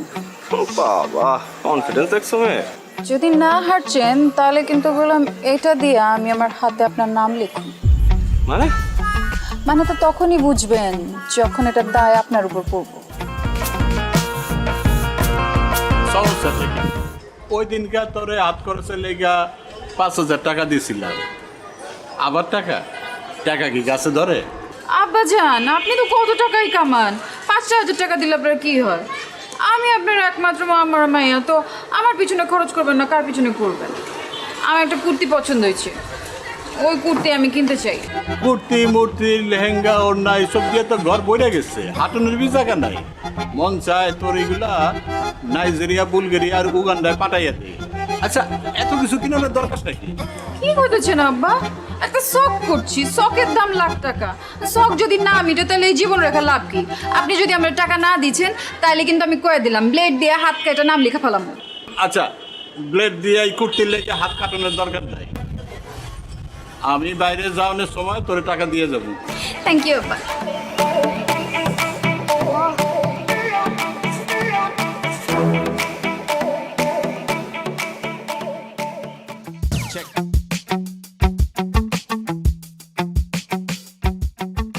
আচ্ছা লাইলি, তুমি এরকম প্রতিদিন কোনো পড়াই কমপ্লিট করছো না, আমি কিন্তু তোমাকে আর পড়াতে আসবো না। আসেন না, আপনারা ক্যাথাই কইছে আইতে, আমি কইছি শেষ পর্যন্ত তোমার বাবার কাছে আমাকে কমপ্লেন করতে হবে। আপনি আমার বাপের কাছে কমপ্লেন করবেন? পড়াশোনা করছো না, বাবার কাছে কমপ্লেন করবো না? অবশ্যই করবো। ঠিক আছে, আপনি যান, আপনি আমার বাপের কাছে কমপ্লেন করেন, এদিকে আমি ব্লেড দিয়ে হাত কেটে আপনার হাতের নাম লেখা রাখবো এখান দিয়ে। দেখো, এইবার না হয় আমি তোমার বাবার কাছে কমপ্লেন করবো না, কিন্তু তুমি যদি পরীক্ষায় ডাব্বা মারো তাহলে তো আবার আমি শেষ।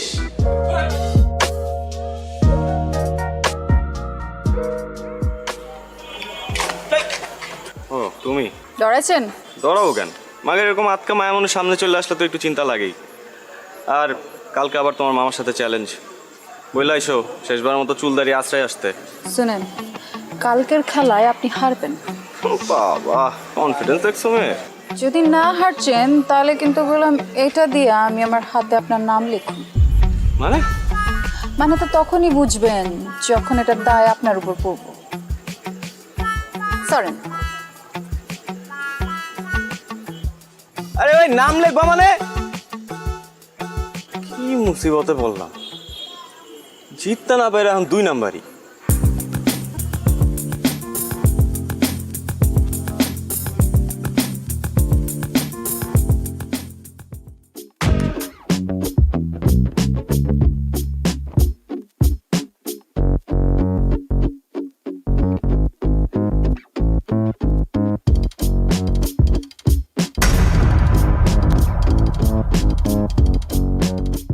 কি সমস্যা?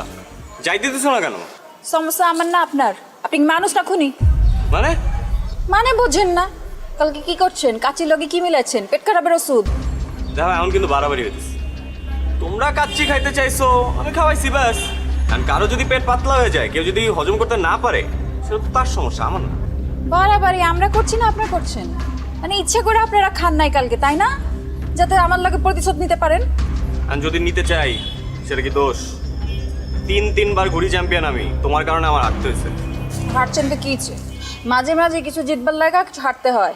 এই, তোমার কাছে হাইরে আমি কি জিতছি? হ্যাঁ, আমারই জিতছেন, আমার মন জিতছেন। এই দেখো, তুমি আমার আবার কোনো কিছুতে ফাঁসাইছো, আমি বুঝছি। এইসব ফান্দে আমি পা দিতেছি না, প্লিজ। আমি আপনারে ফাঁসাই নাই, আপনি আমারে ফাঁসাইছেন। আমি তো আপনার প্রেমে পড়ে গেছি ফ্রি মাস্টার। আপনি আমার মারবেন, মারেন, কাটতেও ফালান, কিন্তু আমি আপনার ভালোবাসি, এটাই সাইন্স। হ্যাঁ, এর জন্যই তো সায়েন্সে মারো ডাব্বা। যতই অপমান করেন, শাদি তো আপনার আমার লগেই হইব। তোমার মতো মেয়ের সাথে শাদি দূরে থাক, প্রেম পর্যন্ত করতে রাজি নাই আমি। আর এইসব ব্লেড ফেড দিয়ে কোনো কাজ হবে না, আমি ভয় পাই না আর। দেখবো চন্দ্র তুমি কি করো।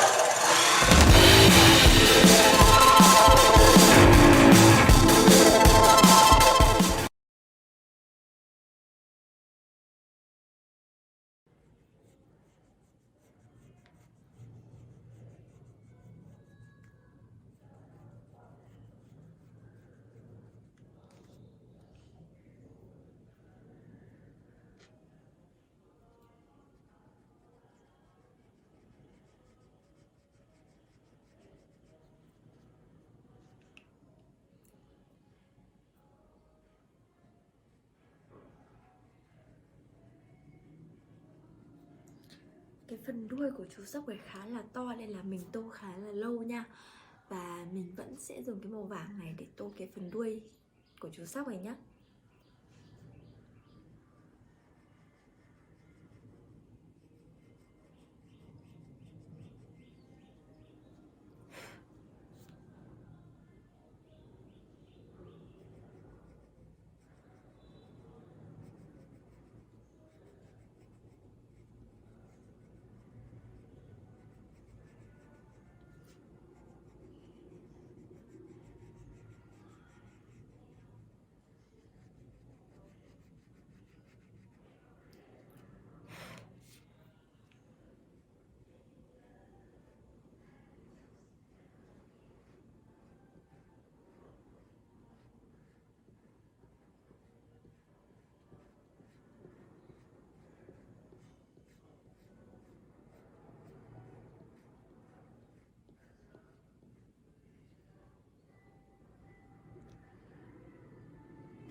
Vậy là mình đã dùng xong màu vàng để tô bức tranh rồi. Và tiếp theo thì mình sẽ dùng màu cam nha. Ở đây mình sẽ dùng màu cam để tô nốt phần còn lại của bức tranh.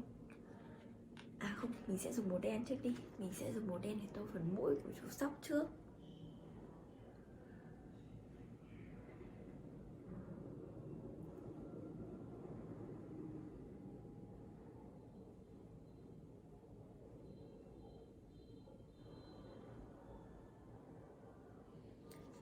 Và tiếp theo thì mình mới lấy màu cam để tô phần còn lại của bức tranh nha. Và đây là màu cam của mình. Mình sẽ bắt đầu tô từ phần tai xuống trước nhá.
Ok, vậy là mình đã tô xong bức tranh rồi và bây giờ mình sẽ cho các bạn xem bức tranh của mình nhé.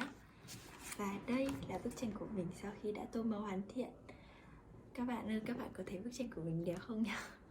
Và video của mình đến đây là kết thúc rồi. Xin chào và hẹn gặp lại các bạn ở video tiếp theo nha. Bye bye.